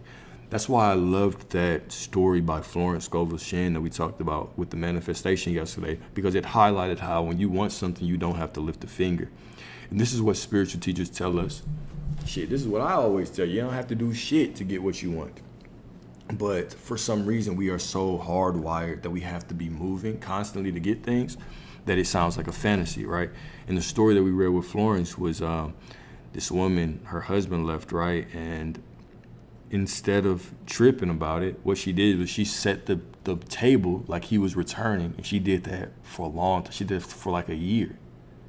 Just made the table like he was still coming. And then one day he just walked back in. Right, and just highlighted, and of course, it could sound like a fairy tale.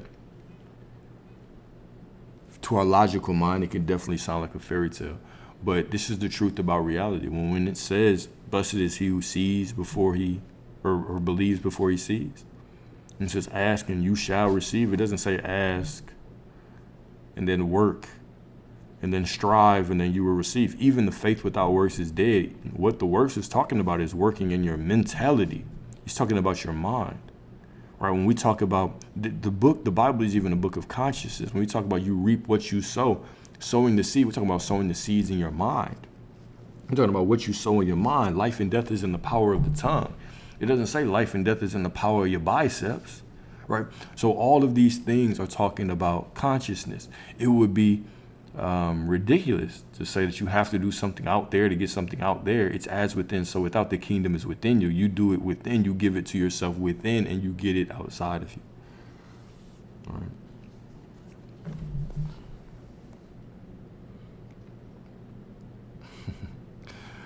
I feel you, man. I feel you. But so interesting to see. I really am curious to see how the world is going to continue to evolve, because you know, I do think that it's a man's, like most men do desire this. Most men would desire, like, you meet the woman that you want, right? And you got the money to take care of her. You can put her up. She can, if she wants to work, she can, but she doesn't have to. Whatever she wants, you can get it for her, right? I think that most men inherently want that, right? You want to feel like that. But the way that things are progressing, the way that the world is changing, I'm very curious to see if that's going to be the thing, right? Even the way that people are looking is different, right? When you look at most young people, it's more of a gender neutral look. Can we put it like that? Is that a safe thing for me to say? It's more of a gender neutral look, right? You don't see more, like many young people that are like super, extremely, you know. Anyways, point being, things are changing. That's the point. The point is being, things are changing.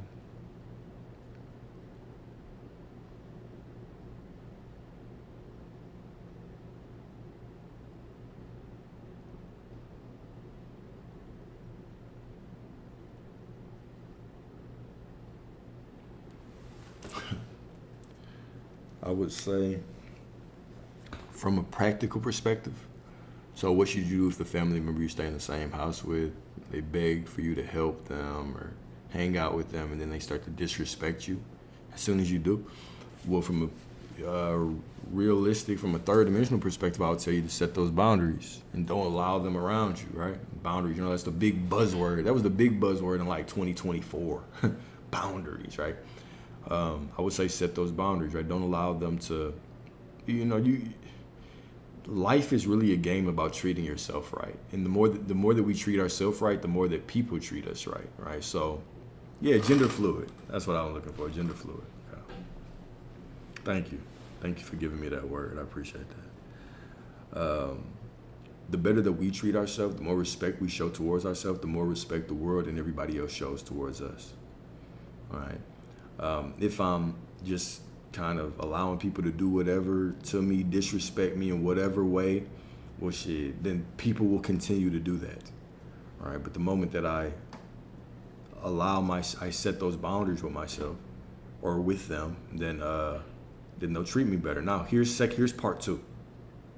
Here is part two. Okay.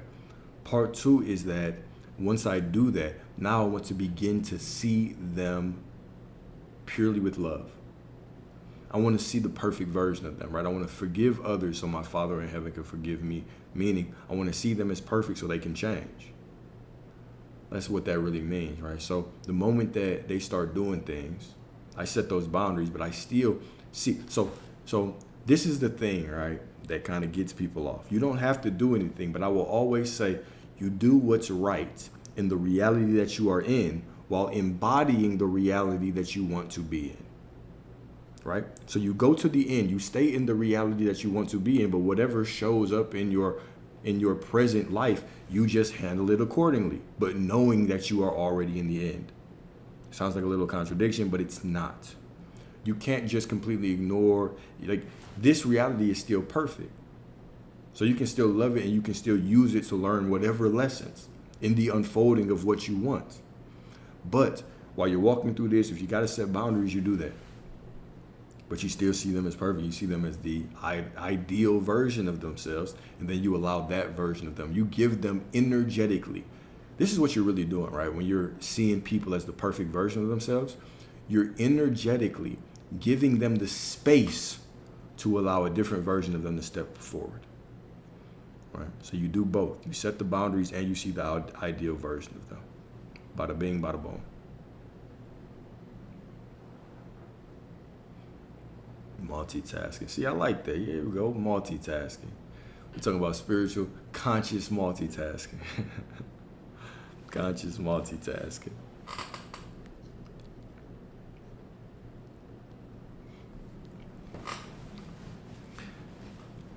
What's up? What's up? Hi. How you doing? I'm doing well. I don't know if this is coming through on y'all's side because I can't hear myself. Yeah, it is. Okay. I've never gone live, so I don't really know how to do this. So if I mess it up, let me know. But Perfect. I was just gonna say on the idea of the gender thing. I think one thing that we're struggling with as a society is that, as you were saying, like, I think still men traditionally want to provide, and we need two people to work now, right? So what happens is the load of that, the stress of the everyday living, the work level gets divided, right? Or should get divided equally. But we still have two people usually, right? Two people who are leaning on traditional gender roles. Yeah. And so we're expecting the man's gonna go out and work and provide, and the woman's gonna be, cleaning. But what you end up having is usually like the female side, right, feeling like they're doing both. And then the female comes to the man and says, oh, I need you to do the emotional part. I need you to check in with me. I need you to love on me. I need you to acknowledge that I'm doing all this. And the man feels challenged by that, right? Mm-hmm. Because his ego is talking, and he's like, I'm the provider, and you're nagging me. And so I think it's both sides, right? Because as a society right now, we are shifting, and we're having trouble reconciling the fact that both roles have to Absolutely. and make space for each other. And I think that in general, not always, right, but in general, the male side is struggling to reconcile the emotional portion of that labor, the spiritual portion of that labor. And so I think that that's part of it. But like Arlene, I see some of your comments like women can't do the heavy lifting, we can't be the man and stuff. But that's part of the struggle that men are feeling, right? In my mind. Because like here you go, um you have the woman saying, be the man, do the heavy lifting, then at the same time telling them like cry with me, you know? So they're they're getting both sides. So I can see how men are struggling with it, but I also live through the other side where if you have a traditional partner and you're also working outside the home and that feels like it goes What do you think, okay, how do you think that things have to evolve? Ideally, how do you believe things should evolve to help both sides out, men and women?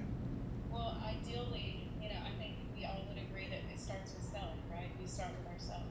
So if we don't start with ourselves, how can we make change? Mm-hmm. How can we make change if we don't start with ourselves?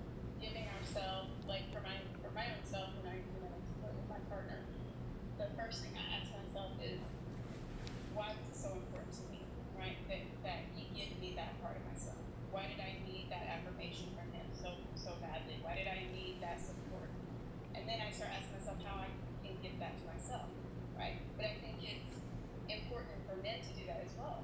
And I think there's a lack of support for men, really, in society, to give that to themselves, to challenge their own thinking with that. Like, what do I need to do here to serve myself? And how can I support myself? And so I think there's a lot of men that are struggling because the thing is, sometimes we don't want to change until the pain of staying the same is greater than the pain of change, right? And so I feel like a lot of times I see men kind of, instead of holding themselves to that accountability level so that they can make change, they get around their guy friends or they get on their straight pill community and reaffirm this belief they already have. But women do the same thing, right? Women do the same thing with the, Yeah.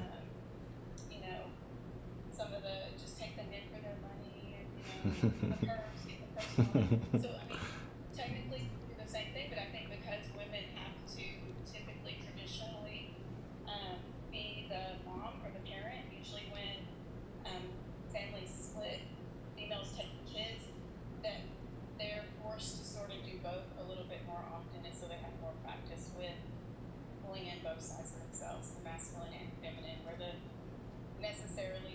masculine side doesn't necessarily have as much practice pulling in the feminine side what they need. Huh, okay. So, do you think that women are generally better with handling? Okay, it sounds like an obvious question, or an obvious answer, but to me, it's not. Do you believe that women are better with handling their feminine energy? Right, when we talk about emotions, or we talk about nurturing, or we talk about, let's talk about traditional. Do you think that women are better at traditional feminine roles in relationships than men are? Because I personally don't think so. And do you mean that women are better at being traditionally feminine than men are at traditionally being masculine? Well, Or do you mean that men are actually more emotional than women are? yeah, that's what I'm talking about. Emotional intelligence, nurture. I'm talking about those things that we typically. I'll be more clear. The things that we typically identify women bringing to relationships, right? So if right now we're moving into a more balanced society where a lot of women are stepping into kind of traditionally masculine roles in the workforce, things like that, and now there has to be more balance at home. Do you believe that women are more equipped than men to provide that balance at home? And I'm asking that because I don't think that more women are capable of being the nurturer and loving their man and supporting him emotionally than men are. Really?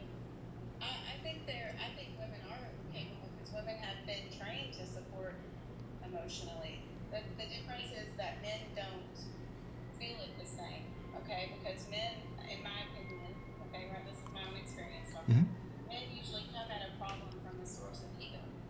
Like if you come to them and you say, I feel this way, I feel upset, I feel sad, I feel upset with you, you didn't do this, you didn't do that, right? What they hear is criticize. You criticize me. You're criticizing me. You're breaking me down. You're not supporting me. You're not uplifting. You're not holding up my emotions. You're not letting me. A lot of times men will say, when I say my emotions, she doesn't hear me. She just shuts me down, so I don't even communicate them, right? But the reason why they don't feel heard is because they take the criticism as a direct hit to the ego rather than taking it as a place to improve, a place that, the family needs to improve or what have you. They take it as a direct hit to the ego. So the way that men and women receive criticism, I think we need to work on communicating that to each other. Because our brains do operate, differently, somewhat differently. So, and that's not a criticism to either side, but it's just to say that, especially if you have a traditional man too, and, a man that's more in that traditional style of I'm the man and I'm the provider, then when you come at them with emotion, they hear it as criticism from the ego. Okay. I like that perspective. I see it differently. I think that most men are used to being criticized. I think that men criticize each other all the time. I think that we poke at each other's ego all the time. I think it's typically women who allow their ego to get hit with criticism. And that's why I think a lot of men, and we talk about this a lot in men's circles, that a lot of men, we are very, very fragile. We are very, very light when we tell our women things, right? And I also believe that one of the frustrations that men have is that when I talk to a man, okay, let me put it like this, right? When I talk to a man, there's an unspoken rule between us, right? If I'm talking to another man about something that could trigger one of us, could be emotional, there's an unspoken rule that we will not cross certain lines because it can get violent, right? When I'm talking to my woman, there's still the same thing, right? I'm not going to cross certain lines with her. But there's often times where women will cross that line with men because they understand, they know that there will not be any kind of repercussions. So I think that is a dangerous thing when it comes to how men and women operate that also has to be taken into consideration. But I do not believe for one second that men are more fragile than women when it comes to how we handle our ego. I can't see that. I think that's funny. I mean, it's not funny. It makes sense, right? Because you're in a male body for this lifetime. Yeah. I mean, it's hard for us to see the other side, right? We have to step out of our gender that we've grown into. But I definitely see your point about overstepping the bounds. But I think that's the difference between, like, when a woman communicates with another woman and you overstep the bound, unless you're, I guess, super rough woman, you're not, your first instinct is not going to be to hit them. Yeah, right? yeah. To go to violence. So the fact that it is a man's thought, right? Like if you were a man, I'd knock your ass out or whatever. It makes sense, right? Because that's how men operate, from that rough and tough kind of, perspective. But that's an example of how we come at things differently.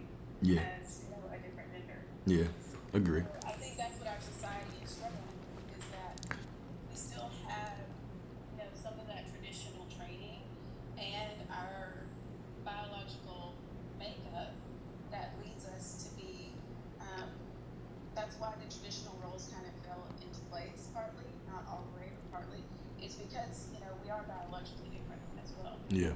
No, I agree. In some ways. Absolutely agree. And I think that's not even like the larger point, right? Like even if we disagree with that, there's still that that common understanding that both sides still need to evolve, right? And the interesting perspective of how I think about it is, were things perfect 100 years ago? Right, absolutely not. Right. And the And one thing I wanted to add before go we ahead. get off of this part of the topic is that I think it's true what you were saying about how men relate to one another.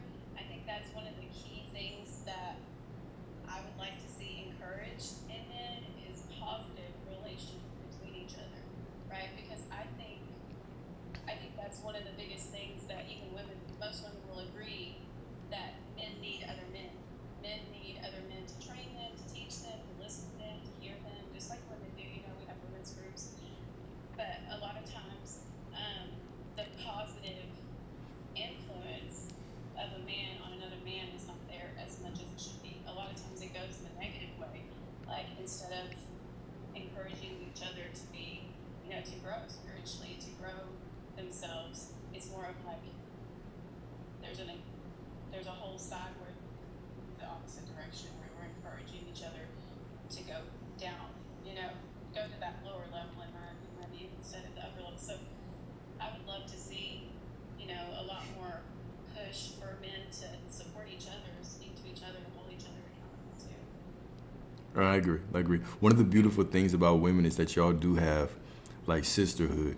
Now, there could be an argument made that is the advice that y'all always give each other accurate? I mean, but that's with all. But with men, but with men, right? What a common thing is that a lot of men go through suffering alone and do not know who to call through. I could ask a poll right now: who here, as a man, has been through a breakup and had absolutely nobody that they could talk to? Couldn't talk to your dad about it, couldn't talk to your brother about it, couldn't talk to your homeboys about it. Even when you brought it up, you might have brought it up as a joke. You might have just laughed it off like, oh, no, it's over with. Like, it's over with, right? Taught to do things alone, and they're Exactly. encouraged from the time they're young, to approach life alone, whereas women are taught to approach it within a group. Exactly. In a group setting or a family setting. Exactly. That's why brotherhood is so important, because there's certain things as men we can only learn from other men, right? There's certain things with women you can only learn from other women. So it's vital, it's critical to have brotherhood, even from a healing perspective. How many men, their first relationship, second relationship, they've never gotten over, right? So even things like that, because we try to heal by ourselves in isolation, we go so far down this lone wolf path that by the time we come back, yeah, we want mentorship. Yeah, I want a life coach. But there's certain aspects of my life, right? Or certain aspects of this brother's life that we might not want to share with another man because I never have, right? So it's getting to the point where we can coach the younger generation. We can coach ourselves. We can evolve to where now we can actually start sharing ideas and heal with one another and be better for our families, be better for our kids, and put our sons in a better position to survive. So yeah, I absolutely agree. Brotherhood is critical. Men are so drawn to these like niche communities that women are, and I think most of all men are even against, like the red pill community, like going into the military, which is violence, and stuff. Not that it's bad. I'm not against military. I'm just saying, Yeah. like those kind of rougher and tougher groups, or those niche groups, even gang activity and things like that. A lot of times they're drawn to them because it's a sense of connection that they're missing, right? Yeah. A sense of validation, support, lifting each other up, all of that. Absolutely. You don't even miss, like, you play football, you don't miss the football, you miss the camaraderie, you miss the teammates, you miss the that brotherhood with it. It's extremely important. Yeah. And I so wish we would promote that more, I would love to see more positive, positive views on the world and on women coming from other men to lift each other in that direction. Instead, we hear people saying, "Oh, you're a simp, you're this, oh, you go to therapy, what a wuss or whatever." yeah. I think we're getting there, but we have to get through these conversations first, right? There's always these steps. I think if we look back 100 years, they were probably having conversations that led to today. if we look back 50 years, 30 years, we're always having these conversations that lead to today. So right now we're in a situation where we're having conversations that are leading, for 20 years down the road, another 15 years down the road, whatever the case may be. And absolutely, my brother, the red pill community is simply made of hurt men, right? And I'll constantly stand on that hill, is that if I'm hurt and I hear somebody who's speaking something that resonates with my pain, in that moment of pain, it's going to be very easy for me to jump on that bandwagon and start spitting that venom as well, right? Because hurt people. It feels good when you're hurting to see somebody else who's hurting who speaks to your pain, right?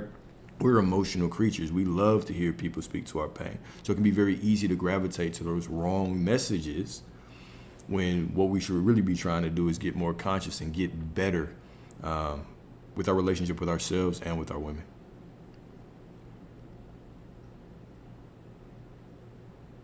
You still there? Oh, yes. All right, cool. Giving everybody, I didn't want to monopolize the whole conversation, give other people opportunities. I want to say. Go and join up, y'all. Go and join up. If you want to talk, go and join. But I appreciate that perspective. I mean, because I agree with what you say. I agree with everything. When men get angry, they're crying inside. Are we listening? What do you mean by that? What do you mean by that? When men get angry, they're crying inside. Are we listening?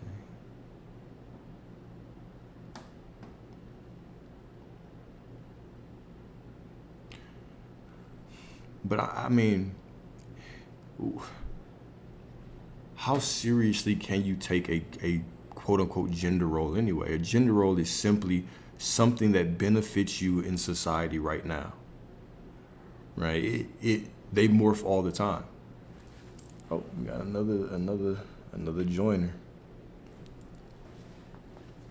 What it do, Lacey? Hold on 1 second. Okay, you answered my question right before. Oh, I did? Or kind of, but I think that the conversation about the political and the male loneliness epidemic and everybody recognizing like the reality statistics of mental health men, that men are deeply struggling, and like I firmly believe that the idea of feminine and masculine energy and the ability to prevent each other also means that there has to be polarity and there has to be difference, and that like in my perspective, I think that there are things that I know I typically like to do in relationship and that feel innate to me and like nurturing, and just the way that I am is that I tend to gravitate towards certain ways of being and prefer partners to do certain things that make me also feel like I can soften into that because I trust them, I can trust their judgment, their guidance, like I respect them. And so I feel like the idea of like, when I think of men, that typically are the men talking about what's going on, that are saying that women are doing this and that now like the regular average Joe guy can't get a break, like that they're really the men that often are like very deeply insecure as well because they haven't been able to attain a certain level of like, at least in what I've seen, like not, I don't know if I would call it even leadership, but like sense of self, to have the space to like just be within themselves. But I think I'm curious to hear your thoughts on just like gender roles / like, I think you don't know if I just missed the part if you addressed this already, but like what are the thoughts on feminine and masculine energy? Because I do believe that there is that polarity within all of us and we have both, but Yeah. It's interesting because I feel like when certain things are in that balance, it just flows, you know? Yeah. And I think that the dis-ease is what we're seeing a lot of as well. Yeah. When it comes to gender roles, I simply believe in polarity, right? The more masculine a man is, the more feminine the woman that he is going to attract is. The more feminine a woman is, the more masculine, right? So we slide up and down the scale, and we can see this when we look out in society, right? If somebody is more neutral on their polarity, they're not far on the feminine side, far on the masculine side, they typically end up, oh, damn. Can't hear me? You're low muffled. Dang, man, what is going on? Why does it do that? All right, what about now? That's better. It's better? Okay. When we are in a, I believe in gender roles when it comes to polarity. The more masculine you are, right, the more feminine the woman you're going to attract is. The more feminine you are, the more masculine the man you are going to attract is, right? But you can also slide up and down this, and we can see this when we look out in society. When you look out in society, the more neutral somebody is on that polarity scale, the more neutral their person that they'll be with is, Yeah. right? So it still sounds bad. I I think it's the sound, like bouncing off if you have it. It's not connected to your mic, but it's yeah, I got another mic. it's like but it's distant, it's far. That's crazy. Oh well, I have a mic, but I'm not gonna try to get Even it when you just lean closer to the phone, it sounds a lot better. like this. Yeah. All right, Like cool. it almost sounds like if you ever been on FaceTime and it like reflects the sound back, it's almost like it sounds like your mic is trying to like do something that it's compensating for a sound. Gotcha. Okay. You know what I mean? This is better. Yeah, it sounds better. Okay, cool.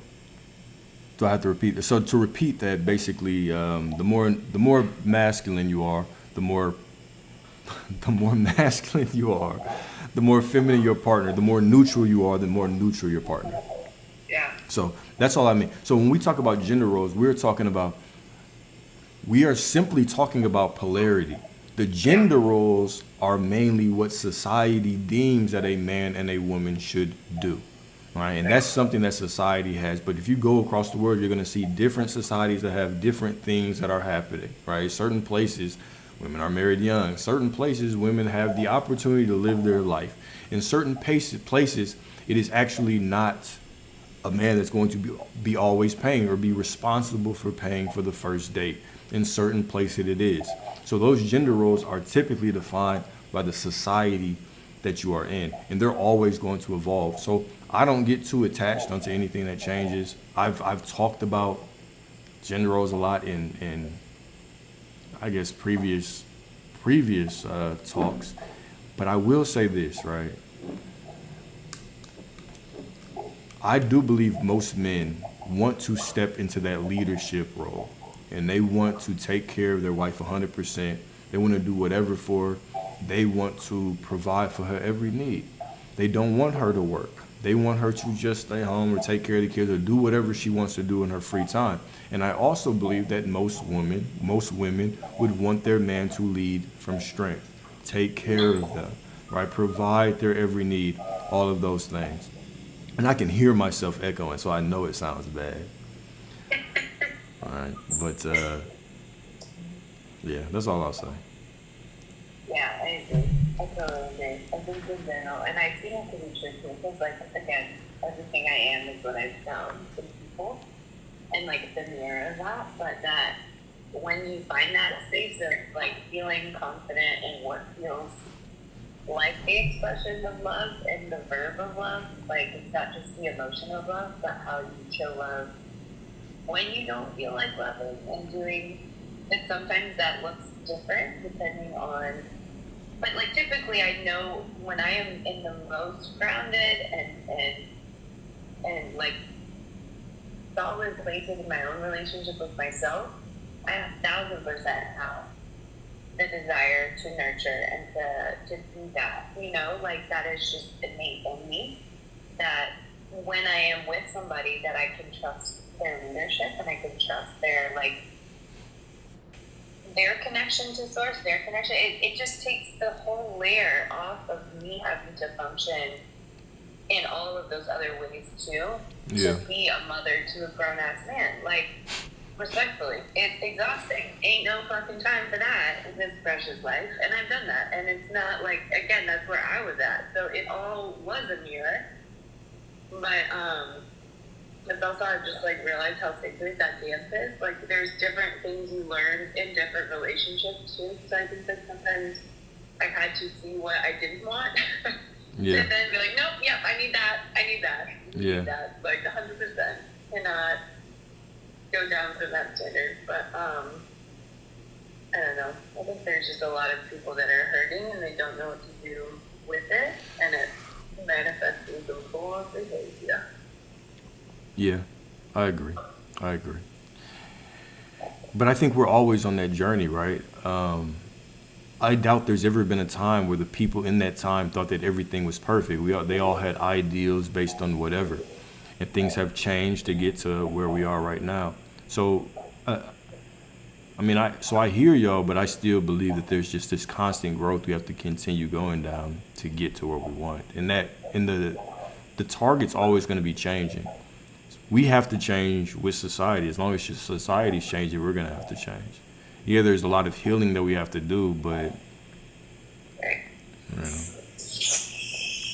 I mean, in the end, as we all know, all we can do is work with self, and that's what your talks are always about, right? Start with self, end with self.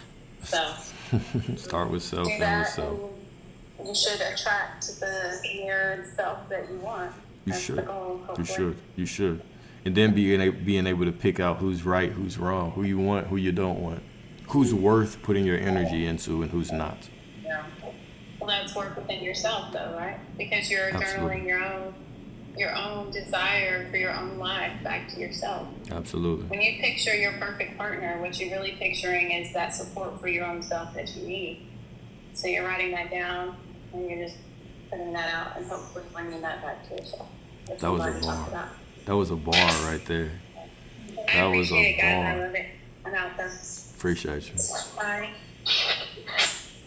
I think too, like I think when you embody it, you also just have a deeper appreciation for what it costs. Like when somebody can show up in a certain way in my life, I understand what that costs them to show up like that.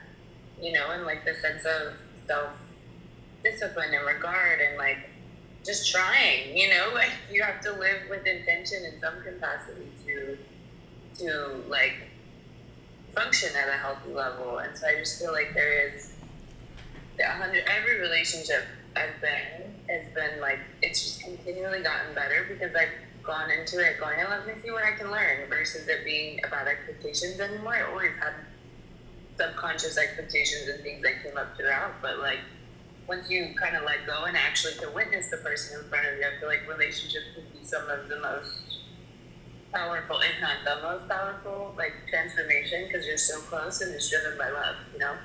Wonderfully put. Beautifully And put. it touches stuff that goes so deep. Beautifully put. Your relationship will only be as deep as you are willing to go within yourself. Point blank, period. Right? If you are not willing to meet yourself deeply, then the intimacy in your relationship will fall. It's always about us, right? We think it's about other people, but it's always about us. The healing is always about us. Right? The intimacy is always about us. The moment that I make it about me, I become better for everybody around me. Very true. What other questions you have? What else you want to talk about? I could not hear a single word of what you just said. Oh, what else you want to talk about? What other questions you have? My bad. Can we just celebrate and say God is good because I got the apartment of my dreams and I'm moving? Look at you. When you move. This was literally like, y'all want to hear a crazy quick story of how Go it ahead. happened because it was wild. Go ahead. It's an immediate answer to like, we'll find out, and I trust everything's working. Mhm. But I could feel like there was just this big kind of feeling that like stuff was brewing. I couldn't tell you it any other way. Like I just felt like stuff was about to shift. And so then basically my roommate tells me, you know, she's stepping forward in her relationship. This is her house. And so we share it, just me and her. It's been 3 years here, and it's like been the healthiest, most wonderful home. And I'm sad to leave, but she's moving in with her boyfriend because they're going to get engaged and all this stuff. So good changes. But so then, literally, like right after my boss of 3 years says, like, yeah, we don't need a full-time position anymore. Yeah. I'm like, okay. I'm in the process of applying for an apartment, and I don't even my income just went whoop, like gone. Maybe Right. I do have their business as well, but like I'd taken a time where I was paused to just get clear on like I knew I had momentum, but it wasn't the right thing. It didn't feel like it was. So I really wanted to have that time with me, and then felt like okay, things are picking up, and now that I am in that space, it's like exploded overnight. It's been wild, but so I'm sitting here going, okay, God, we're moving. I have no job. Like, what's good? Like, Right. what's going on? Right. I'm down for it. Like, let's find out. And so I ended up looking at a bunch of places and just really made it a decision to trust my gut and say, like, let's let this be a testament of just, like, listen to the next step Yep. and we'll go from there. And so I told my mom that basically, like, I was having a hard time finding certain apartments that, like, were close enough to my job and all this stuff. And she had called a bunch of places the same day that I had a bunch of appointments to go check out this one or these buildings. And one of the places was the building I ended up getting a unit in. And she called and they didn't have anything available that morning. Yeah. So she just hadn't told me in time. Like, hey, by the way, I called these people just to try to help out.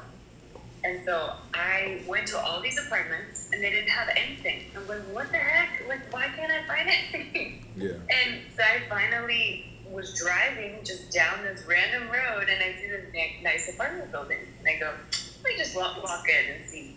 And I felt like that, like, let's just find out. So I walk in and immediately on the walls, it's like colorful, bright, like beautiful building. Yeah. But it's colorful, tall ceilings, like thick, beautiful, beautiful building. But there's mushrooms and nature pictures and all these things. The thing that I said I wanted to be close to was to be close to nature. And the whole theme of the place is like nature. And so I walked in and immediately was in love. And then I go to the leasing office and I was asked if they had this unit. And they had one open up 2 hours before that. Yeah. So they literally had one unit, which was not just it was the same price that I was going to pay for like a tiny studio. I am now getting double the size in a 1-bedroom with a patio in a beautiful brand new place for a reduced price. Like, incredible. And then she goes, oh, by the way, yeah, it's like this much off your first month. So then you're really only paying Appreciate whatever. that, So man. it all worked Appreciate out it. in a way that was like back to back to back to back.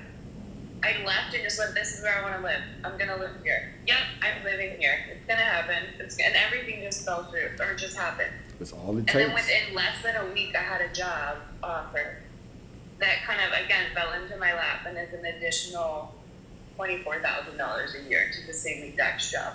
See? It is actually a lot easier than the current job that I'm in right now. So I'm like, look at God. Yeah. Okay, See? this is crazy. And it's beautiful. And it was so crazy to feel and ride it out. But, like, here we are Yeah. on the other side, and it was so great. Yeah, once you make that decision, everything just always falls into place, right? It just takes that one effing decision. Yeah. Just ride the wave. I would say Ride it congrats. out. I would say congrats, but I expect nothing less. But congrats. Is that it? Is that a normal day? Yes. It is a normal day.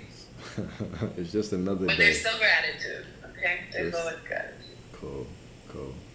Love to hear it, man. Yeah. But anyway, I'm gonna go snuggle with my dog. It's great to chat with you guys. Will do. Have a great night. Thank you. You as well.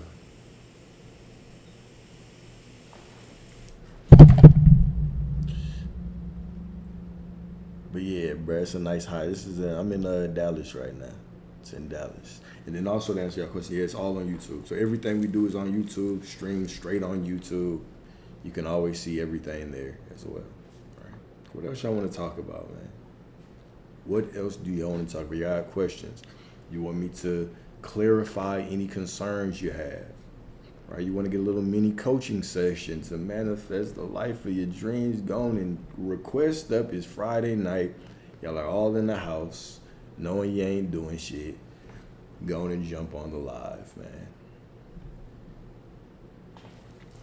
Go and jump on it. If you want some coaching, go on, call and jump on. I got you. I got you.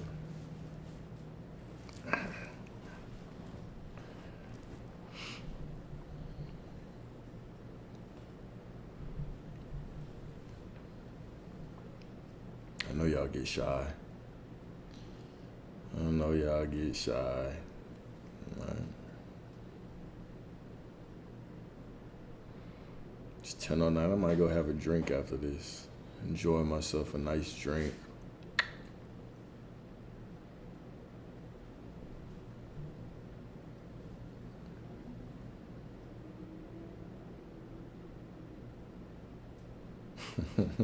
Friday night in TikTok, man. I feel you. I don't know what I'm gonna drink yet. I'm feeling. I'll probably do some nothing too heavy.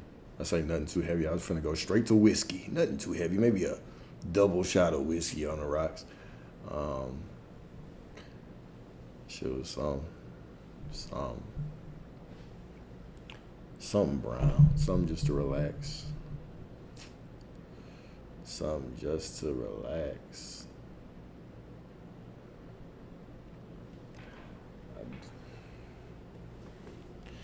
I would go ride my bike, but I don't feel like riding my bike. I might just go drive somewhere or Uber somewhere. I used to love riding my bike like Friday nights around this time because it was fun. But nowadays, I'm a little more calm.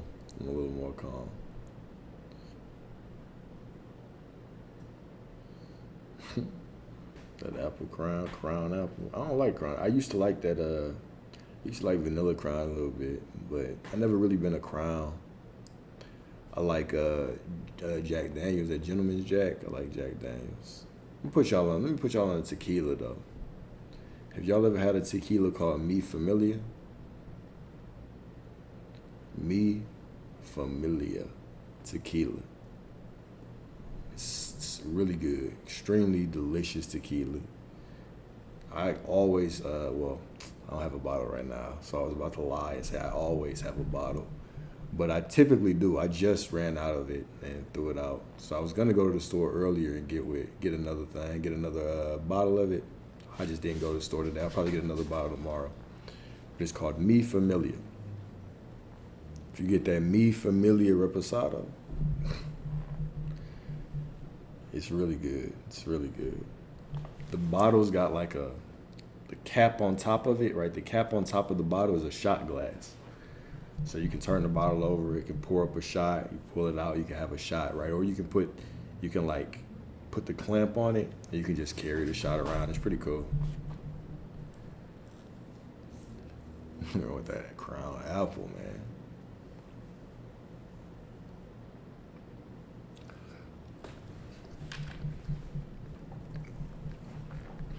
Let me see here if I want to talk about anything else.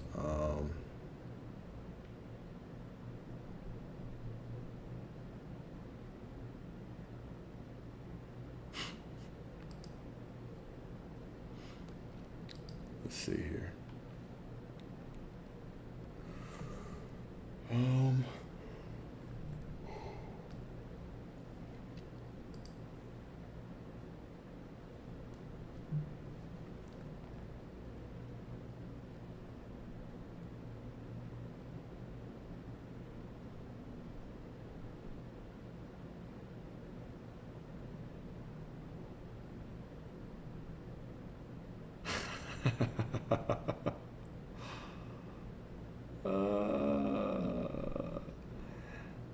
So I always leave my documents up on YouTube, right? So y'all can always go in and do things.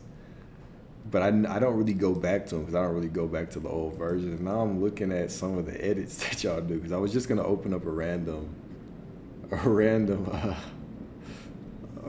document and start going through it. But this is funny. Some of the stuff that y'all cross out is funny.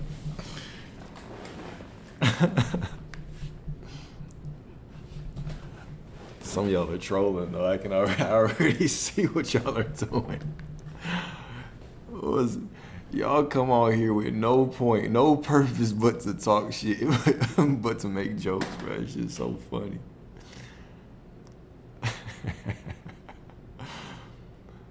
All right. Anyways, let's talk about this. All right. I'm just gonna go into a lecture, right? So this was a lecture. It was you become what you refuse to let go. So let's talk about this shit. You become what you refuse to let go.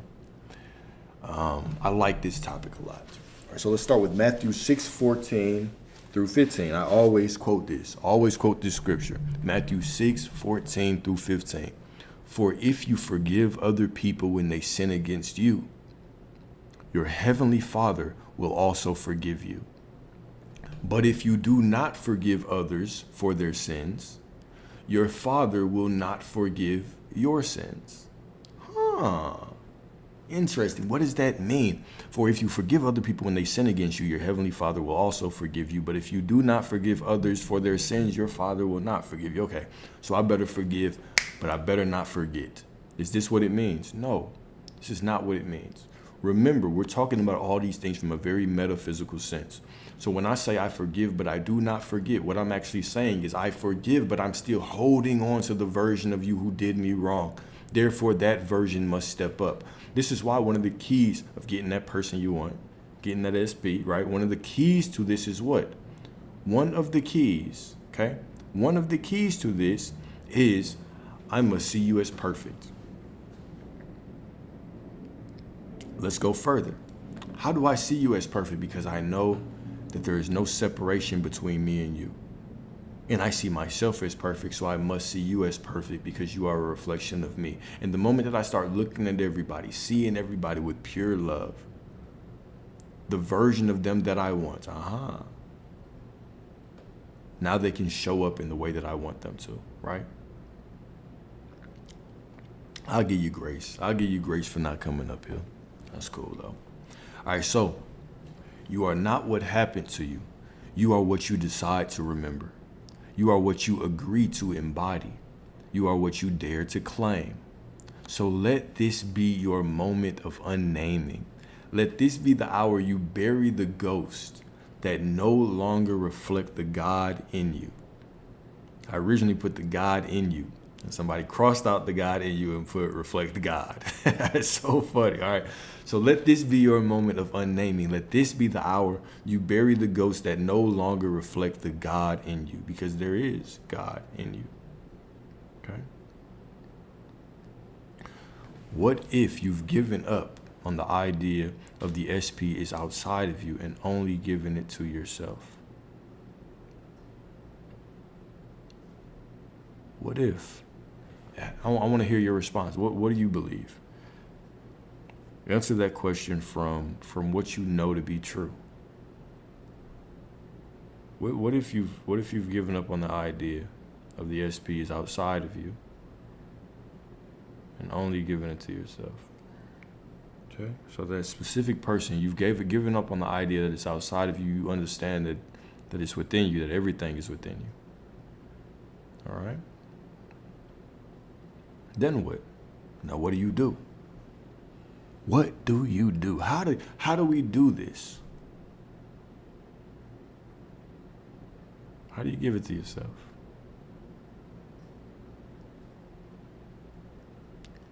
True contentment.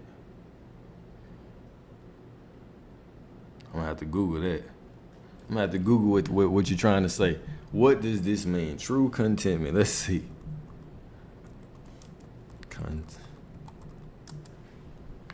Is a state of inner peace and satisfaction independent of external circumstances. A state of inner peace and satisfaction independent of external circumstances. It's a deep sense of joy and fulfillment that comes from trusting in God's goodness and faithfulness even in the midst of challenges. This contentment, I'm going to keep going because this is powerful, all right? This contentment is not a fleeting emotion, but a sturdy, unshakable peace rooted in God's unchanging character. When I give up the thought that things are outside of me and I know the truth is all within me, I am that I am, it's all a reflection of me, well, guess what? I can reach true contentment, right? Which is perfect.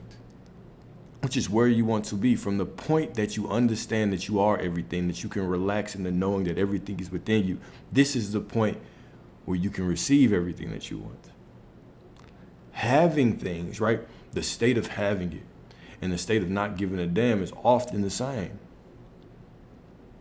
It's often the same. All right? So let's talk about this. The old man equals the past you in this voice. So Ephesians 4:22 through 23. Put off concerning your former conduct.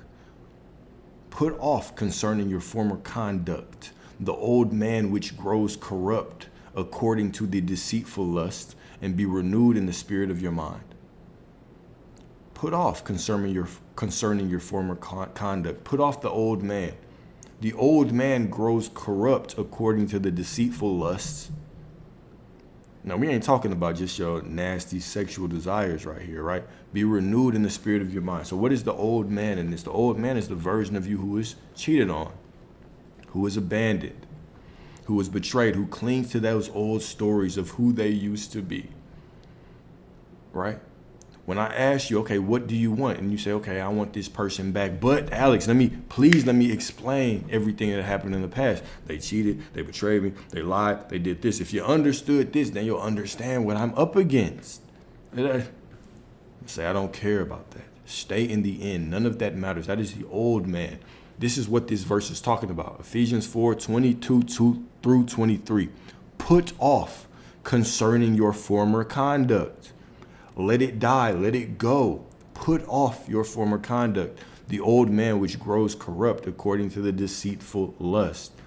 That old version of you fiends for that old story. It wants to continue to tell the old story, the same story, over and over and over and over and over again. And be renewed in the spirit of your mind.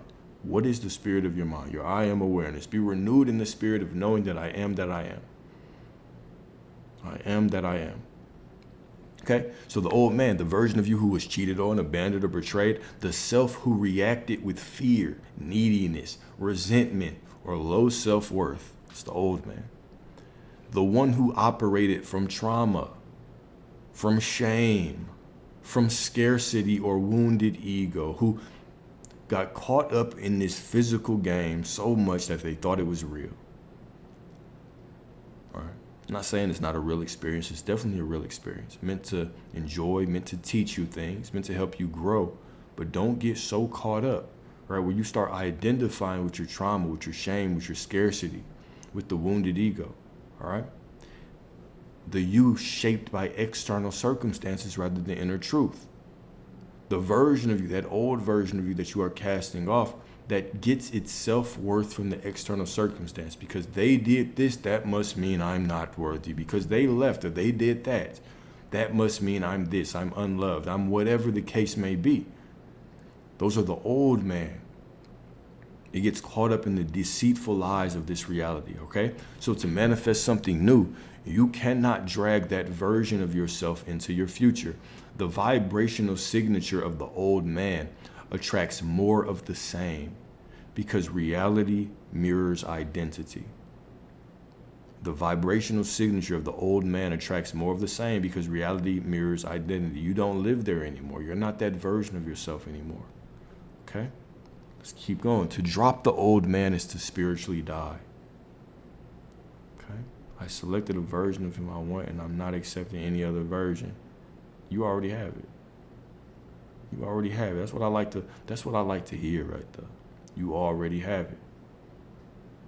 Don't accept anything less. No breadcrumbs. We don't accept Temu versions of what we want. No great value versions of what you want. Get what you want. All right? So to drop the old man is to spiritually die. It is a metaphorical death, a crucifixion of the false self. You must die to who you've been to be reborn as who you've chosen. You stop telling the story of what hurt you and start telling the story of who you are becoming. You refuse to identify with the trigger, with the ex, with the failure, with the pain. 2 Corinthians 5:17. If any man be in Christ, representing your I am awareness, he is a new creature. Old things are passed away. Behold, all things are become new. All things become new. All right, y'all did some editing in this moment. All right, so if any man be in Christ, he is a new creature. Old things are passed away. Behold, all things become anew. What does that mean, if any man be in Christ? Does that mean you drop to your knees right now and you accept Jesus Christ as your Lord and Savior? No. Christ is your I am awareness. Christ is representing how you should hold yourself. Be renewed in the knowing of who you are. You are the Son of the Most High. And the moment that you realize that and you turn back, this is the story of the prodigal son, right? He was out there in the world doing whatever. And the moment he acknowledged, I'm going to go back to my father, the moment he turned off while he was still a ways off, not after he did subconscious reprogramming, not after he did shadow work, not after he did his affirmations, not after he meditated for a month, not after he went on his ayahuasca trip, right? The moment he turned away, turned back when he was still far off, Source came to greet him. This is beautiful. This is poetic. This is profound, right? If any man be in Christ, if any man realize the truth of who they are, I am Source and there is no other. I am God. Heresy. Here we go. I am God and there is no other. If any man be in Christ, he is a new creature. Old things are passed away. Behold, all things become new. The moment you realize who you really are, all of the old versions of you pass away. They die. They fade away into dust. And now you step into a new divine reality, more in alignment with who you truly are. You are all that there is. You are the embodiment. You are the manifested embodiment of prosperity. Do you know that? You are the manifested embodiment of worthiness, of love, of all that there is. You are all that there is. You are the intersection of divinity and identity. You are absolute perfection. Know that. Feel that. Even when you don't feel that, know that. Even when it doesn't feel true, it is. Even when you feel frustrated, you are. No matter what you do, you are worthy. You are perfect. You are absolute perfection. All right. So the new man equals the embodied reality you have chosen. To manifest the new, here we go. To manifest the new. Number one, you must walk, speak, and think as if you already are the person who lives that new story. And this is actually very, very simple. It's not about walking around playing make-believe all day. It's about declaring the truth. I already have it. Everything is unfolding from within me. I grant it to myself by right of consciousness. You must walk, speak, and think as if you already are the person who lives that story. Let's play a game. Let's play a game, right?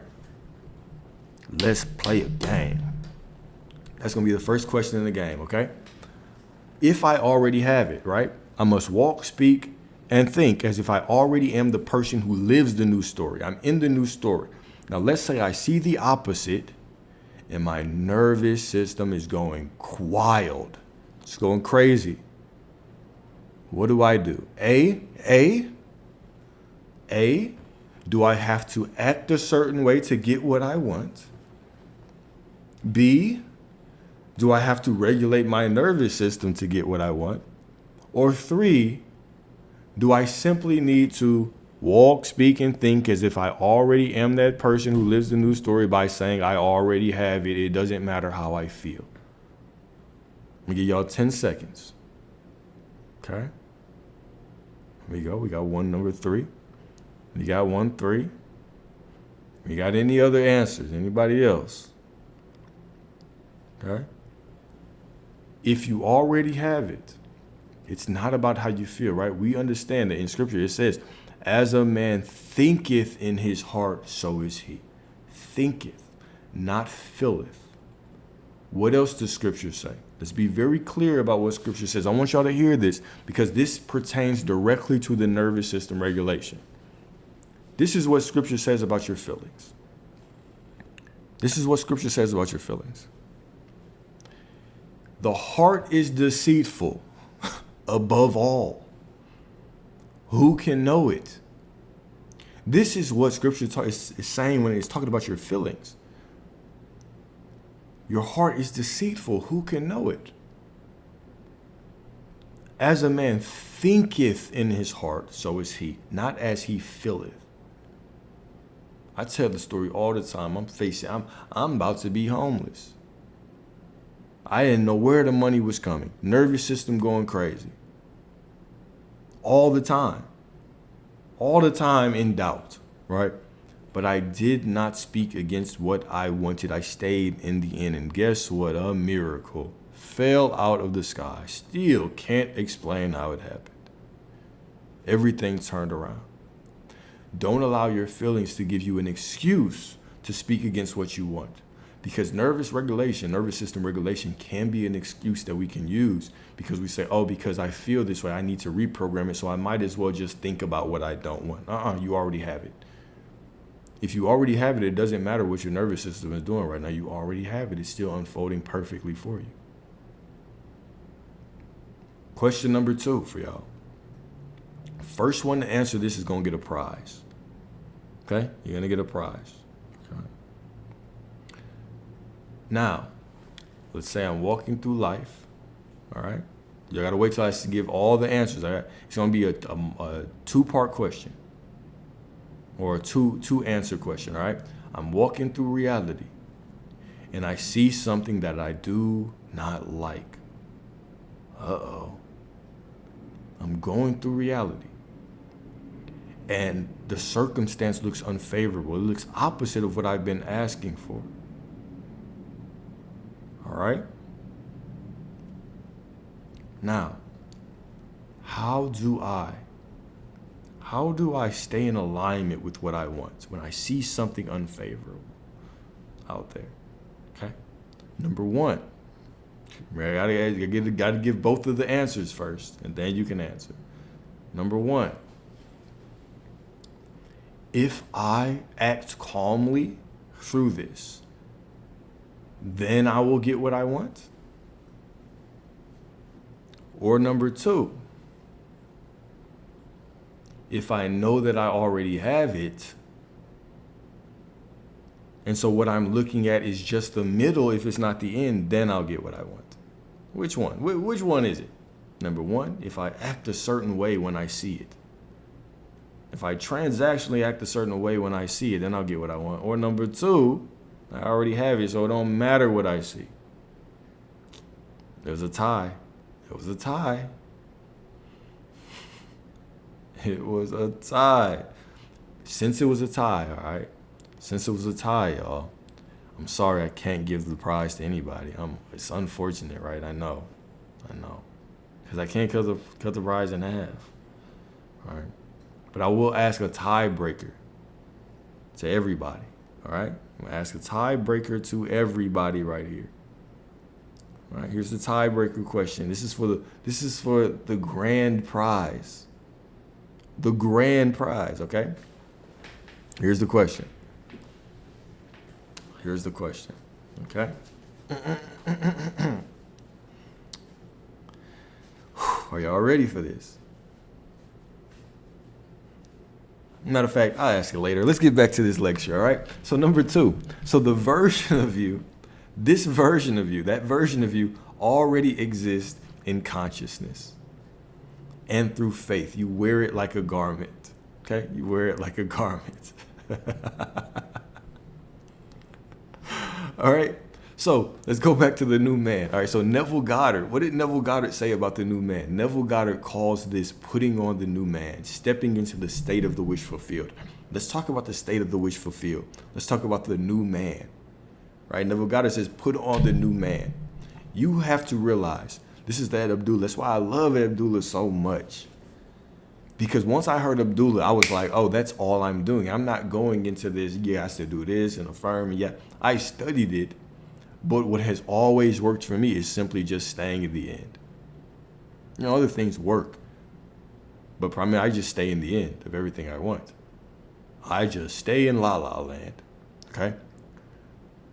What did Abdullah do, right? When Neville was trying to get to Barbados, and I talked about this a little bit earlier, but for anybody who just joined, right? Neville was trying to get to Barbados, and while he was trying to get to Barbados, he came to Abdullah, telling him this long story of how he was trying to get there, didn't know how he was going to get there, and the moment he had the desire and told Abdullah, Abdullah knew that because you have the desire, because that's God within you having a desire, the moment you grant it to yourself and you accept it as true, it's yours. Point blank period. It's yours. All right? So because of that, because of granting it to his... My bad, y'all. I just got a little pissed off. You know, people say things that they would not say in person. It's the biggest phenomenon. But I digress. I'll come back to that later. I'll come back to that at the end. Right? So Neville wanted to get somewhere. And when Neville wanted to get somewhere, he went and told Abdullah this thing. And what did Abdullah say? You're already there. You're already in Barbados. How can you talk about how to get there when you're already there? And so if I'm already there, if I accept that my desire is truth, if I accept this in consciousness, how can I entertain any other story in the middle? This is why it does not make sense for you to say I've been affirming, but it's not working. What do you mean it's not working? You already have it. I've been affirming for my SP. I've been staying in the end, but I don't see anything. What are you talking about? You already have it. You already have it. How can you be figuring out what it looks like if you already have it? How can you be tripping if you already have it? You have it right now. The moment you decide you have it, every single... there we go. Look at that. Look at that. The moment you have it, every single soul on this planet turns to you, says yes, and they do their part to bring to you what you need. They build the bridge of incidents for you. We are all intertwined within one another's quote unquote destiny, granting each other the desires of our heart. All right. So metaphors to help you feel it. All right. So a metaphor for putting on the new man, assuming this new person, assuming the state of the wish fulfilled, knowing that you are already in Barbados, right? You're already laying down with that one that you want right now. They already laying down with you, okay? Metaphors, changing clothes. You can't put a royal robe on over filthy rags. You must take off the old garment to wear the new one. You have to drop the old story. You have to leave that victim mentality alone. I know sometimes we want to tell the story, but bruh, you got to hear how crazy this shit was. And we want to tell the story of what we were. Your story doesn't matter. You have to make a choice. Which story do you prefer? Do you prefer the old story or do you prefer the new story? I don't like dealing with the past. I don't like circling back. I don't like going back to old situations from the past, old versions of myself. I prefer the new, the exciting. I don't want that old version. You don't want that old version of that person, do you? You don't want that old version of your bank account, do you? You want that new version, the version that's in alignment with who you are right now. Put on that new garment and drop that old version. Anytime you catch yourself trying to argue for your limitations, tell yourself to shut up. That's enough. I already have it. Okay? Another one, changing frequencies. You can't tune into a new radio station while clinging to static. You're trying to hear 104.5 and you on 104.2, and now you're trying to hear both stations at the same time. You can't. You got to flip the dial and get to the new station. You have to release the old signal. Can't do both. A double-minded man is unstable in all his ways, and his reality reflects it. Your double-mindedness will be reflected in your reality. You'll call it hot and cold. You'll call it negative situation. You'll call it all kinds of things to cop out from the fact that you're being lazy mentally. Number 3, burning the bridge. You don't cross into your promised land while leaving your tent in Egypt. You must walk forward and never look back. This is what that metaphor means. All right, nobody put their staff in the sea and it spread and a whole bunch of people ran across it. When we talk about the promised land, we are talking about the desires of your heart, giving yourself the things that you deserve in consciousness. This is what we are talking about. This is what we're talking about, okay? So why it is essential for manifestation. Number 1, identity is magnetic. Identity is magnetic. People are magnetized by your identity. What you want is drawn to you by your identity. Your identity is a magnet. Your state of being is a magnet. And the only thing keeping you from what you want is you refuse to believe you already are that person right now. You already are that person right now. Give yourself permission to step into your dream life right now. If you say you want love, but identify as someone who is always betrayed, guess what you are going to attract? Do you believe that if you identify as someone who always gets betrayed, you're going to attract somebody who's going to change your beliefs? Is that what you think is going to happen? You think all women ain't shit. You think you're going to attract somebody who's going to change that belief? No, you're going to find a way to validate that belief within her. You think all men are dogs, right? And you believe a man's going to come into your life and prove that men can be faithful? Is that what we think? If you say you want love but identify as someone who is always betrayed, you will attract more betrayal. Will. Okay? If you say you want abundance but keep embodying lack, arguing for my limitations, how do I become prosperity? I mean, I've been affirming it, but all I see around me is that you are the one telling the story. You are the one still saying it. You see lack because you still say it. Which story are you going to be faithful to? I've been embodying lack, or I've been embodying prosperity, or I still see lack. Which one? You can't have both. You can't live in two realities at once. Pick one. I am prosperity. I only see prosperity. Well, what if the bank account's empty? My supply is always there exactly when I need it. I am always taken care of divinely, abundantly, perfectly by the God within me. I always have more than enough. I am absolutely perfect. I always have more than I need. Always. What if the situation looks unfavorable, though? Go to the end and stay there. Stop arguing for your limitations. Go to the end and stay there. Stay there. Okay? The old man is just a mental program, a script you've memorized. That old version of you is just a script that's replaying in your mind, an old script, okay? And the moment you stop identifying with it, you are free to write a new one. You don't fix the old man. This is game right here. You don't fix the old man, you bury him. And in that death, your true identity is resurrected. You don't fix that, right? That car has no engine anymore. You are the engine. You simply occupy a new car. Leave it where it is. Leave it on the side of the road.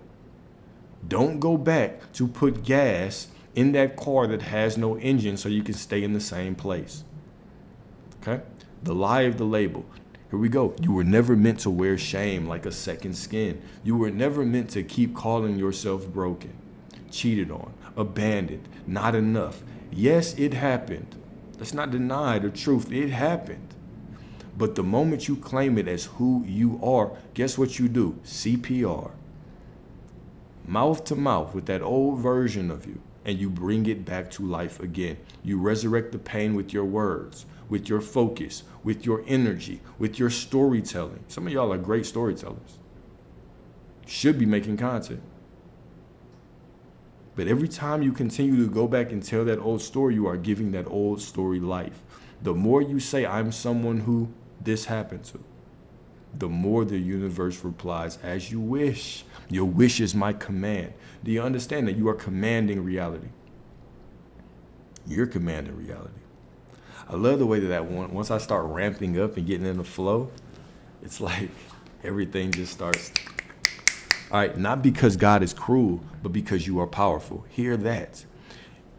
Not because God is cruel. The more you say, I'm someone who got cheated on, the more the universe replies, as you wish. Not because God is cruel. Then why, Alex? But because you are powerful.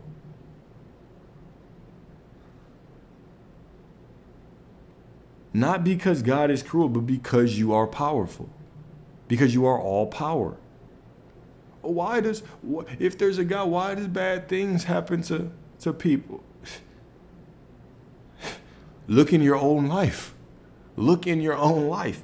Not because God is cruel, but because you are powerful.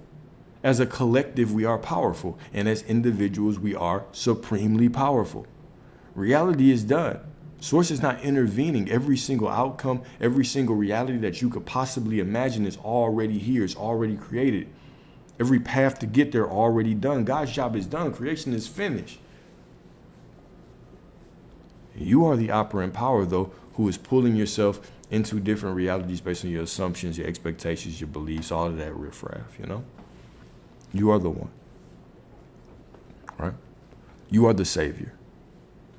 You are the one that your soul is waiting to save you, right? You are the one you've been praying for. You are the one you've been waiting for, looking to the heavens for. You are the second coming. You are all that there is, okay? The universe cannot contradict your self-concept. It mirrors it with precision. The universe cannot contradict your self-concept. It mirrors it with precision. No, it doesn't, Alex. No. Proverbs 23:7. As a man thinketh in his heart, so is he. As a man's self-concept is, so is he. To the man who believes that, bro, these women can't get enough of me, so is he. To the man that believes, bro, these women these days ain't shit, bro, so is he. To the person who believes they are prosperity, always taken care of, so is he. To the one who only sees lack, so is he. To him who has, more will be given. But to him who has not, even what he has will be taken away. To the one who has prosperity, more will be given. To the one who is in lack, even what he has will be taken away. Because you have lack.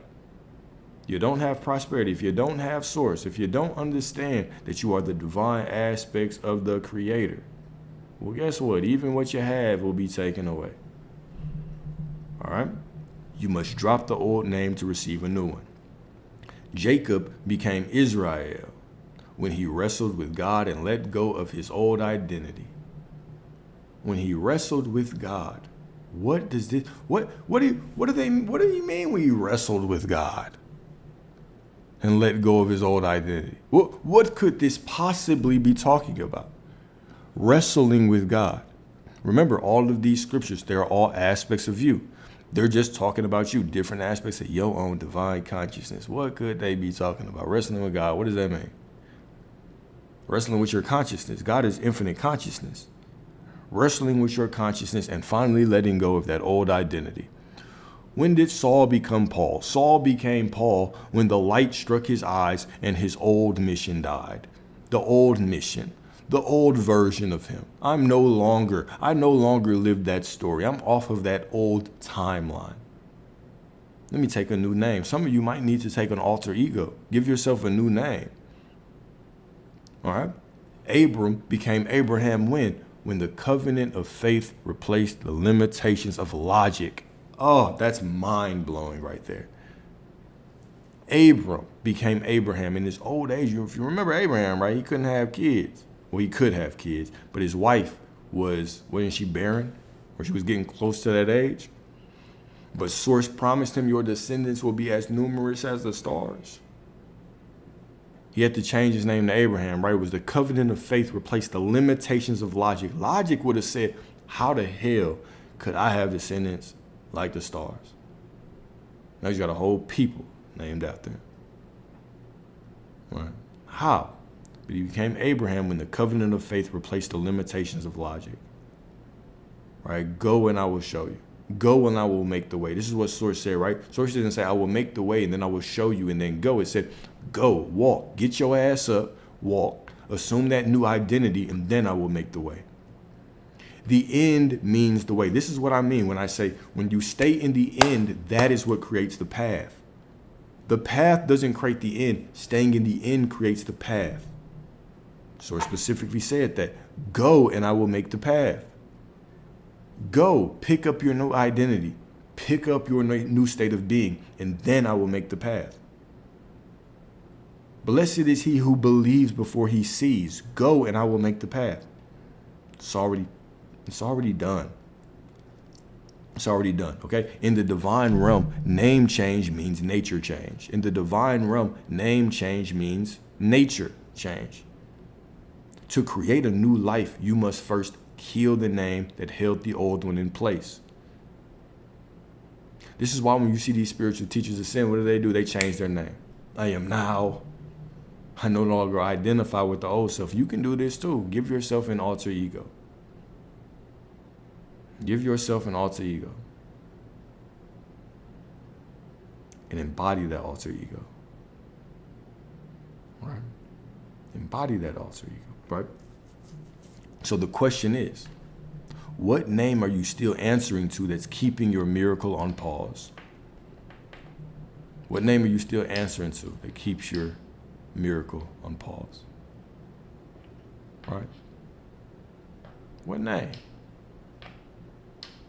Are you identifying as a victim? Are you identifying as anything that is keeping you away from your divinity? What shall you call her? What shall you call her? Right? Get your ass up. Get your ass up. You feel me? A lot of you don't know this, but the reason that I cut off these streams, at a certain time, is because the truth of who I am is I'm Batman, right? I'm Batman, right? It's my alter identity. I know cat's out the bag. I know, surprise. Give yourself an alter ego, identify it, and use it to create the reality that you desire. Create whatever you want. All right? Choose what you want. Okay, here we go. Stop waiting for evidence. Here we go with the edits. All right. Stop waiting for evidence to make a decision. Stop checking the weather. Oh, here we go. We about to get into it. I hope this triggers somebody. To step into a new reality right here. Stop waiting for evidence to make a decision. Stop checking the weather of your reality before declaring the forecast of your soul. Sometimes I surprise myself with the poetic nature of these. Stop checking the weather of your reality before declaring the forecast of your soul. What does that mean? Stop checking the weather of your reality. Stop checking to see if shit has changed before declaring the forecast of your soul. Yeah, I'm in the end, but I don't see anything's changed. What does that mean? Do y'all understand how crazy that sounds? Yes, I'm in the end. I know it to be true, but I don't see anything changing. What are you talking about? Why do you have to see something changing?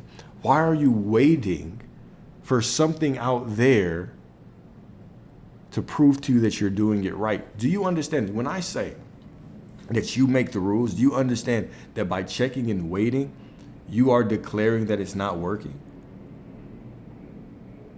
But the moment that you say it is working because I am who I am, this is the moment it's working?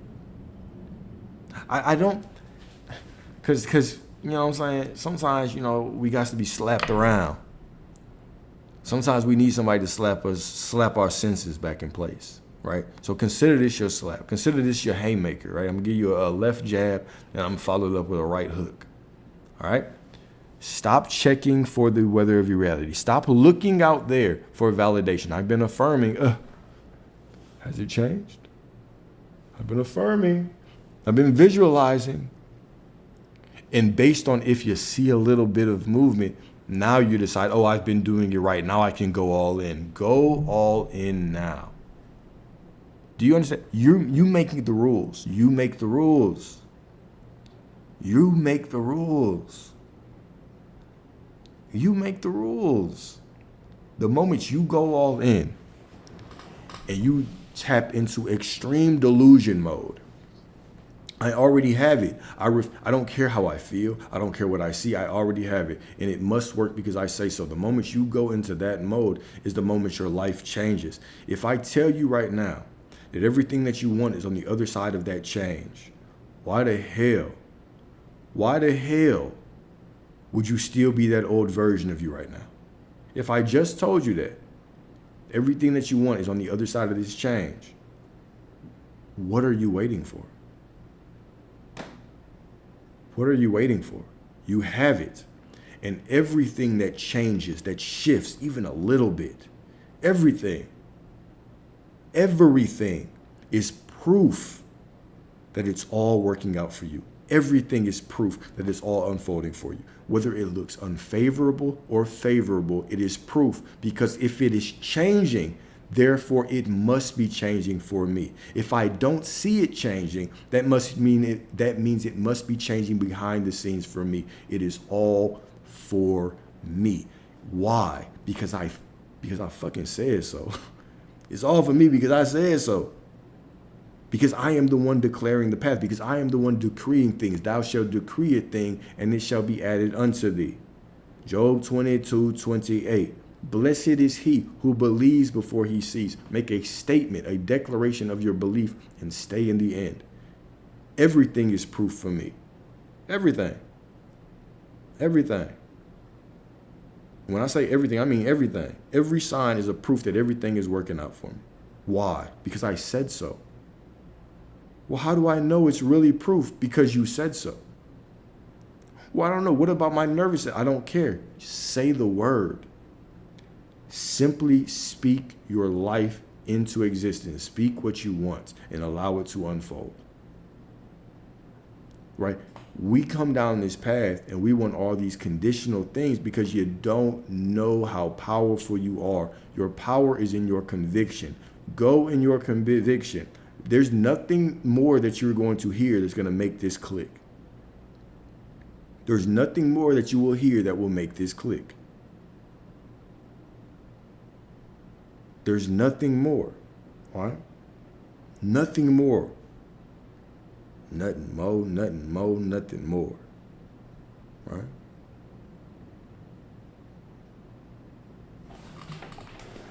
Here we go. Here we go. All right, you say doing to deserve is a low level of living. Yep. Or a low level of reality creation. But yeah, I feel what you're saying. We just have to know our worth, level 5 living. But isn't that act of knowing the same as doing with the intent of a desired result?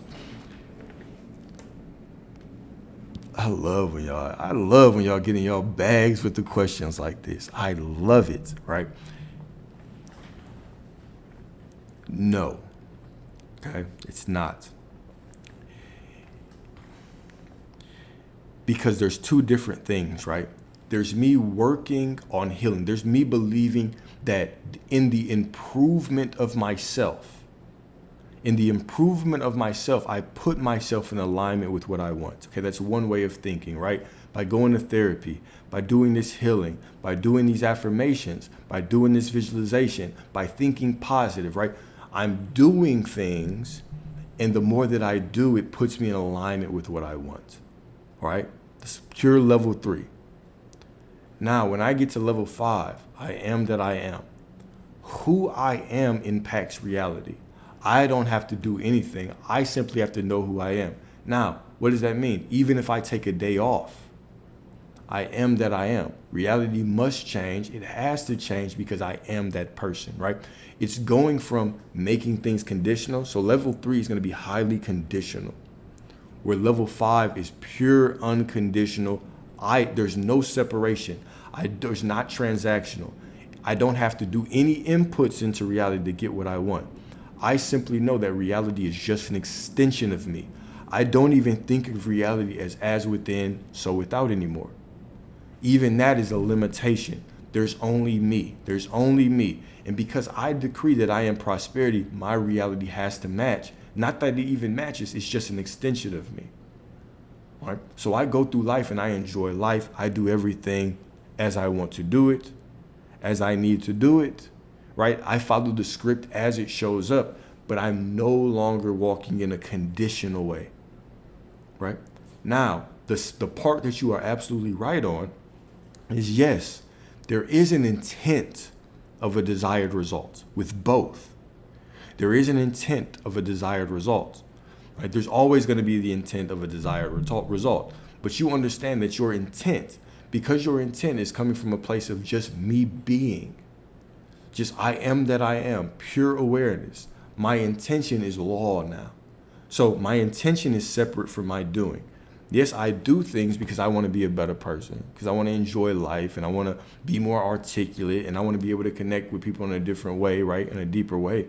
However, I am that I am. So when I declare that I am prosperity, I declare that I am love, I still attract those things to me perfectly without doing anything, right? So in level 3, I am allowing the self-work and the self-improvement to define my worth, to define my alignment. The visualizations define my alignment. The affirmations define my alignment.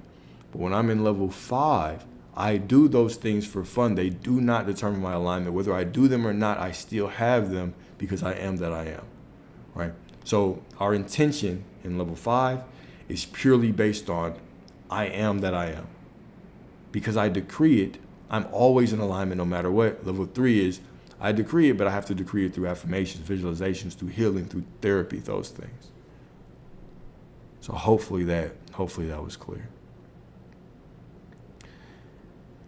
And then yes, the whole going live all the time. Why I do that is because this information is the same, but because we are new in every day, the perspective changes in every day. All right. So yeah, in one sense it is, I'm all in on this reality, and I want y'all to be all in on this as well, right? And it's fun to see this grow, and it's fun to see the community, and I love to see how, everybody is kind of changing their reality. It's really, really badass to see like the DMs and getting the clients that are changing. So it's really, really cool. And then also the interaction in the chat is always badass, right? But I simply do this all the time because every moment is new, so you'll never run out of different ways to say the same thing. And I do it like this because the moment it clicks, it clicks. The moment it clicks, it clicks. And that's what I want it to be. I want it to absolutely click for y'all. Exactly. So once you make the declaration that I am, does this then define my alignment no matter how I think thereafter? Okay. I'm gonna be careful with this, but yes and no. Once you know the truth of who you are, okay, this is, and I did a pure discussion that was on get what you want by doing nothing, right?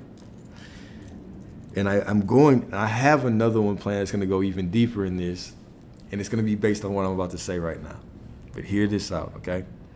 Knowing the truth of I am that I am, that declaration does not put you in alignment per se. That's a declaration of who you are. But once you declare that, here's the paradox. Once you know that you are all that there is, you are source, it's not that it puts you in alignment or not. It's that you come into the understanding of the knowing that it doesn't matter what you do, doesn't matter what you think, you are always in alignment no matter what. That pure awareness that I have to do nothing because I am all that is. I'm no longer identifying with the limiting thoughts because I know who I am at my core. It's as if saying, since I identify as Alex, I'll never identify if somebody calls me James or Jim or John. It doesn't matter what I'm thinking. It doesn't matter what I'm doing. I am always in alignment. And now think about it like that, okay? You're creating purely based on knowing that everything is working out for you no matter what you do. When we come into this reality creation space, what I'll say is this: we always make this conditional. And the first part of everybody getting into this, it seems, is how can I do the most work? How can I stay positive and do affirmations and visualize and do all these things? Where I've had the most success in my journey is I give the keys because I understand that there's different levels to this. But the knowing that you are source trumps all techniques. Mastering your inner speech trumps all speech, trumps all techniques, right? So the moment I declare I am that I am, the moment I know it, I don't even have to declare it. Now it does not matter what I do. It does not matter what I visualize. It does not matter what I affirm. I always receive what I want. Reality is always unfolding for me, no matter what I think, no matter how I feel, no matter what I do. Why? Because that is my belief as the ultimate I am that I am. What you'll see is you'll hear me say things differently on 100 lectures. You go to every other spiritual teacher, you hear people say things different on every lecture. The more you dive into this and the more you start going within, you're going to realize, right? There's going to be a aha moment where you find out the perfect way for you to do it. And then you get deeper on this path and deeper on this path, and you realize you have to do less and less to get everything that you want. And the more that you realize how intertwined everything is and how everything is just a reflection of you, there's absolutely no separation, then why would I ever have to work? And always, when I say always in alignment, yes, absolutely, always in alignment with whatever it is I want. Whatever it is I want, right? And that there is a limiting belief, right? But I'm old, short, and unathletic. I get what you're saying, but also for me to even want that, right? For me to have that, I would have to want that. I don't know too many people that are old, short, and unathletic who want to go to the NBA. But I'm not putting any limitations on you. If you have a desire, typically you're not going to be old, short, and unathletic and want to do that. I get what you're saying.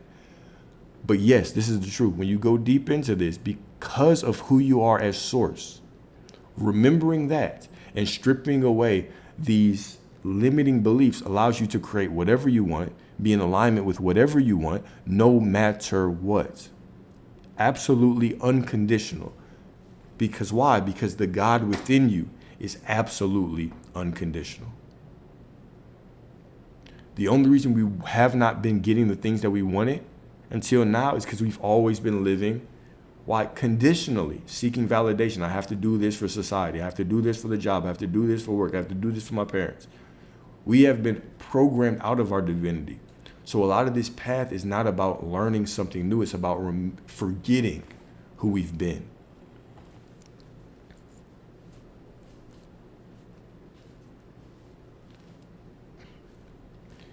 Okay, all right, and that is fine. That is fine. So because my takeaway is that in total alignment, I realize that all of life doesn't align me with the things I want per se, but instead aligns me with the capacity to achieve these things. Okay, that is a belief though, and that is a truth. And because of that truth, that is what you must experience. All right. And so the only thing that I'm constantly pushing, I'm constantly challenging, and why I always talk about this manifestation space is because what this does is it does exactly what you just said, which is the point of it, is that what it does is it brings up all of your beliefs and it allows you to challenge them. There are certain people that believe that they have to affirm, they have to visualize, they have to work hard. Money is difficult, but going on this space is always going to push you to challenge those beliefs. And the more you challenge them and the more that you realize, I had the aha moment. And when I had the aha moment, everybody's going to have their own moment. But my aha moment was simply, if I make all the rules and I am source, I'm always in alignment with what I want, there's nothing for me to do.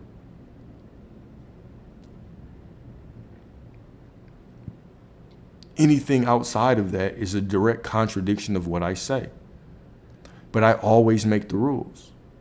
So there were parts of my journey where I was getting everything that I wanted, but I was doing this, and that was fine. And other people come into the perfect agreement or the perfect acknowledgement where they come into just the right amount of knowledge where it clicks for them and they get the life that they want based on what they're doing. That's fine. And so we continue to go down. We continue to go down this path, and this is the key. The truth is that we go down this path, right? We are God incarnated as humans. Why? To know ourselves as the creator. And to know ourselves as the creator, we have to continuously confront and continuously ask these beautiful questions that get us to a deeper understanding of ourselves. And then we always have the opportunity to examine the thoughts and say, okay, does this thought align with me? Is this thought how I want to continue? Yes. Okay, I will. No. Okay, what is the difference? Or what do I have to do differently? All right.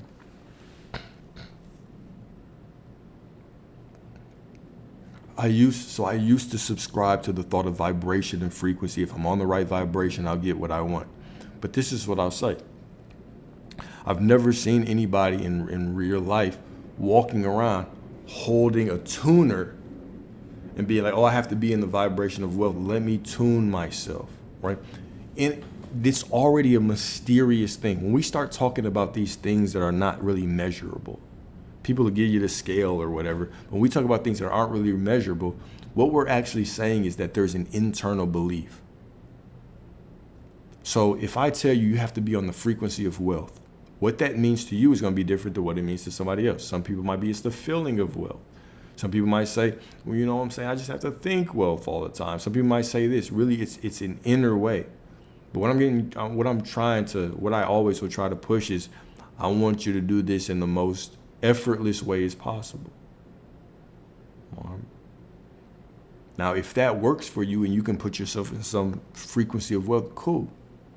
It's just not how I teach. That's all. You attract like things, but so even at the core of my message, right, is that you are source, you are God. So if you are God, how could you attract anything that is not on the frequency of source, right? The frequency of source is prosperity, is love, is perfection. So how could you attract anything that's not that? So that's what I'm saying. When I go to that knowing, and that's what I'm conscious of all day, right? I'm not conscious of what I want all day. I'm conscious of who I am. I am source. There is no other. And then my belief of source is what? It's everything that I want already. Therefore, it automatically puts me in alignment with whatever I want, no matter what. No matter what. I love that. And so level 4 is the conscious creator. I am the author, right? It's not pure I am that I am awareness, right? Because we still see separation. It's me here. It's reality out there. But I know that I'm the author. I know that my words are creating reality. So as I'm walking through life, right, I am speaking. I am controlling my thoughts. I am doing these things, and I am controlling reality. It's still conditional. It's still conditional because I still see a little bit of separation. You can still have the life that you want in that level. But level 5 is just the most effortless way. It's the relaxing into the knowing, whoa, I never had to do anything. None of those things ever mattered. They only mattered because I said so. In the moment that I say it doesn't matter anymore, it's the moment that... I get it, y'all. Why I try to answer as many questions as possible is because I understand how logical we are.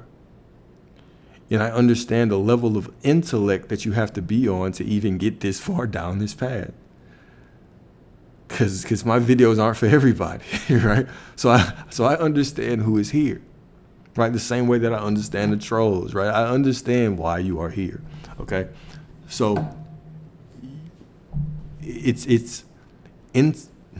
our logic will only get us this far. Your logic will play a role in you understanding the concepts, but to get where you want to be, there has to be a point where you put down logic and you simply start operating off of your own. You simply start making the rules.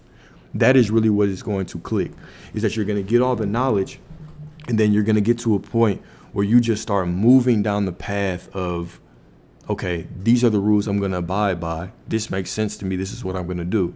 And I'm going to stay in the end. Then I'm going to allow it to continue to move.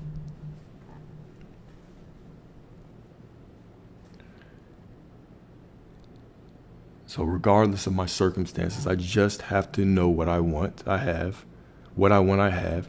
Even if nothing serves as evidence in my current reality, bingo.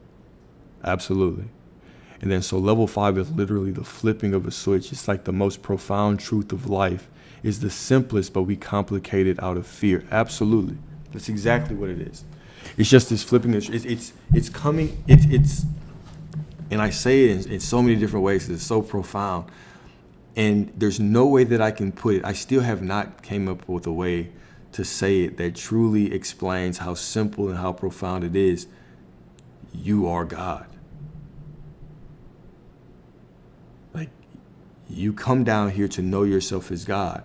So to know yourself as God means you get to the point where you are the one who makes the rules. That's such a profound truth, right? Yeah, because we are closest to God when we make the rules, because like God, we begin creating, then defining the external from within. I couldn't have said it better. I could not have said it better. We are closest to God when we make the rules, because like God, we begin creating, then defining the external from within. That is poetic. That is the switch. It is the switch that I can get all of the information, but I'm the one making the rules. Anything that I believe I have to do more of is a limiting belief. Anything that I believe is holding me back is a limiting belief. So I simply dissolve it. I release it when? Right now, because I make the rules. I don't have to reprogram shit. Why? Because I make the rules. It's all me. There is no separation between me and source. How I feel it's going to happen, how I believe it's going to happen, because I said so. There's no separation. I am reality. It's not even as within as without. That's not profound enough. The kingdom is within. That's not profound enough. You are reality. That's not even profound enough. You are reality isn't even profound enough, man. For sure.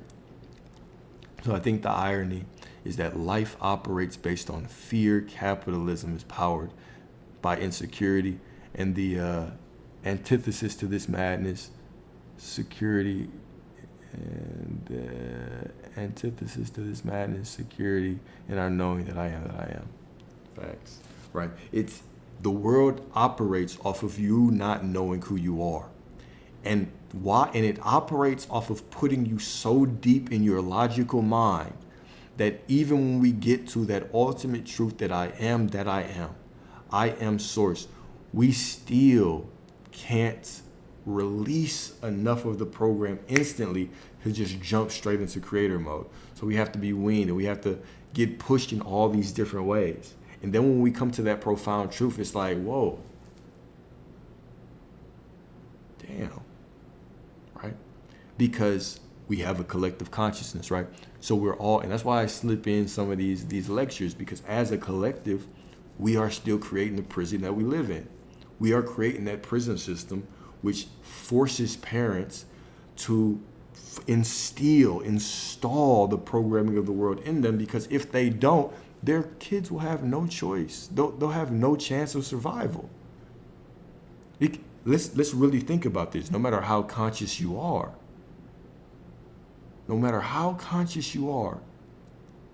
how much freedom can you truly allow your child to have and expect them to truly survive in this world? So you have an almost obligation to them to give them the freedom of their mind, but also give them the programming to allow them to actually be something in this world. What a dilemma. What a dilemma. What a dilemma. So even if I get to a certain point of consciousness and I completely free myself, what good would it do for my kids, right? I still have to give them something. Now, of course, there's situations that won't happen. If I have so much money, I don't gotta put them in the system. Cool. But how many people really get to that point, right? That's why so few people really just break out of the game. It's a generational game. It's I love this conversation. It's a very profound conversation.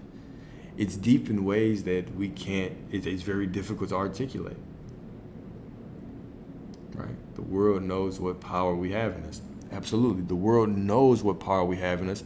That's why they push these programmings on us, because they know as a collection, we are the ones who are creating this reality. We complain about the system, but we as a collective are creating it. And as long as you keep a majority down, it doesn't matter. You can let a few get free, right? As long as you keep the majority creating this reality that benefits the few, you can let a few of the ones in the middle kind of get out of there, right? You can let a few of them get out. So it's a very, very, very, very interesting situation. Y'all was good, my brother was good. And so are there any practices that help you get into creator mode more easily? No practices at all. It's just the waking up and knowing who I am, right? It's not it's not a practice. It's just a knowing. That's why I'm so firm on talking about who you are more than I am on what you do, because who you are matters much more than what you do. But if you want to get into that knowing, try meditating on that truth, right? Meditate on that truth over and over again in your consciousness that I am that I am. I think Neville Goddard actually put that. He had one of those where he said, I am God, I think. Was it I am God or I am source in a meditation over and over again, and that caused him to have some mystical experiences.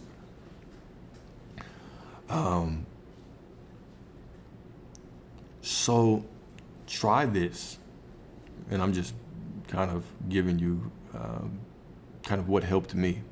Try this. All right.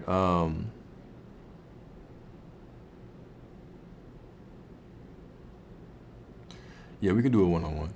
There's a Calendly link in my bio. There's a 15-minute one. There's a 15-minute kind of like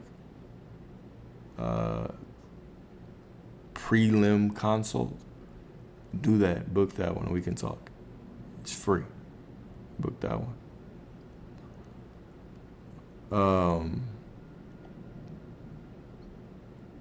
I would say do your meditations, right? Do your meditation. And when you're in your meditations, try to relax. And I want you to start thinking about matter of fact, forget meditation. I want you to start thinking about the beliefs that you have. I want you to start looking at this manifestation journey as just an opportunity for you to dissolve your beliefs of separation. Start questioning. If you ever get to a point where you feel like you have to do something to get something, start questioning, why do I feel like I have to do to get? Why am I making this conditional? Anytime you start finding places where you're making, what you want conditional, start using those as areas to question yourself. Because this should be unconditional. How come I do not believe that I can get whatever I want just by saying it? And how come even when I see adverse situations, I can't just continuously tell the truth that I already am in alignment? How come, right? So once you start going down that mindset and doing that, you're going to start dissolving beliefs. Remember, this is a game of self-development. Self-development. You are worthy for everything, but even that is going to force you to confront beliefs that make you feel like you're unworthy. So go down that rabbit hole with yourself. The only person to conquer is yourself. So to put yourself in creator mode, going and doing techniques, just go within yourself and start asking yourself, why do I believe I have to do techniques to get into who I really am? Why do I believe that this is my limitation? Why do I believe that this is stopping me from getting what I want? Why do I believe these things? Let the work speak to you. Let that work speak to you, all right?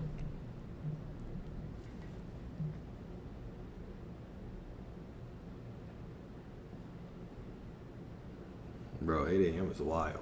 8 a.m. is wild. No, I'm just playing. That's cool. And no, it's not weird to mourn your old identity. It's not weird at all to mourn it. You got to understand, from a spiritual perspective, you are attached to that old version of you. Sometimes that old version of you has to die, right?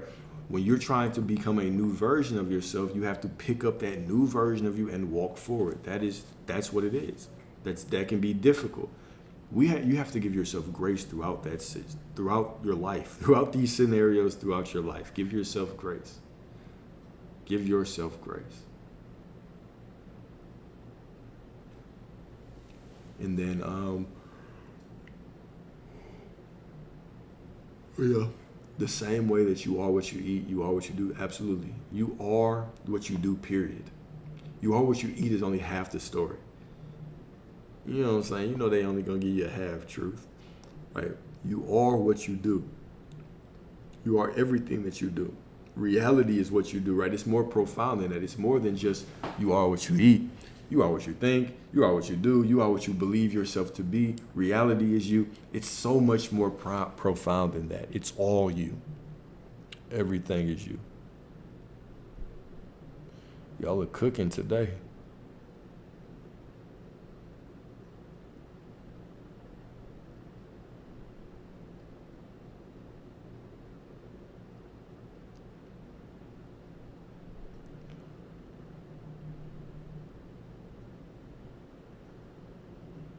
am that I am, and that is enough.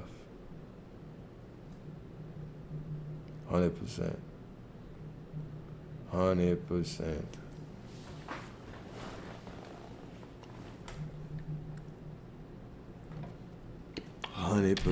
Y'all.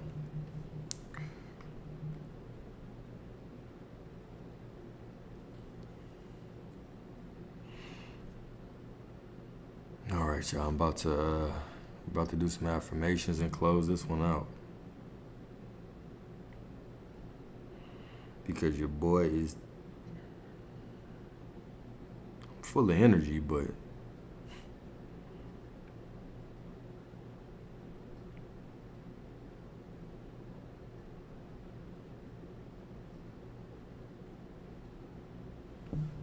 all right, let's do some affirmations.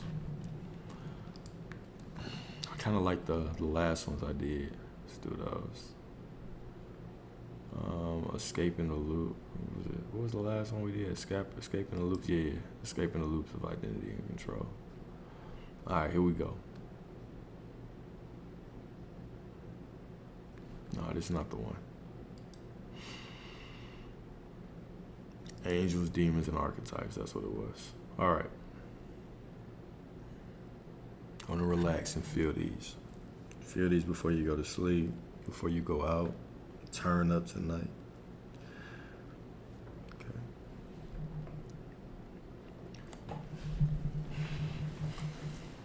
All right, here we go. I am not ruled by what hides in the dark. I illuminate the dark and rise in truth.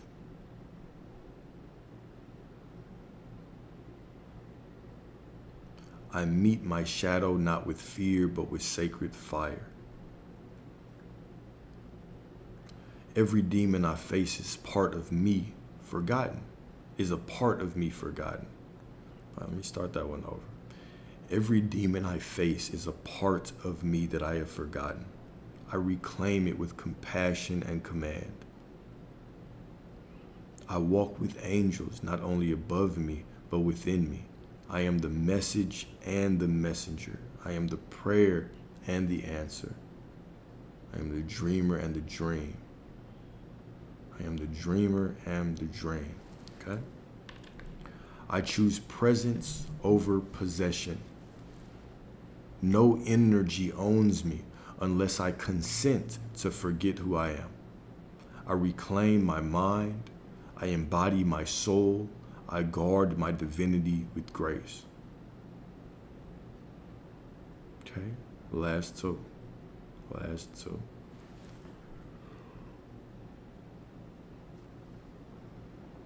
God damn. All right, my bad, y'all. Where I once fragmented, I now unify.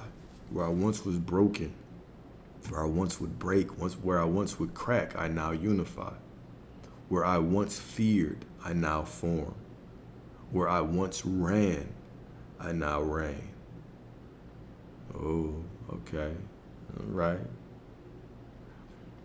Last but certainly not least, I do not suppress the storm. I am the stillness that transforms it. I do not fear the battle. I am the bridge between shadow and light, between the human and the holy. One more time for y'all divine asses, before your boy knocks out. I do not suppress the storm. I am the stillness that transforms it. I do not fear the battle. I am the bridge between the shadow and the light. Like I say, you are the intersection between divinity and identity. You are the intersection between divinity and identity. You are the intersection between the human and the holy. You are all that there is. All that there is. Okay.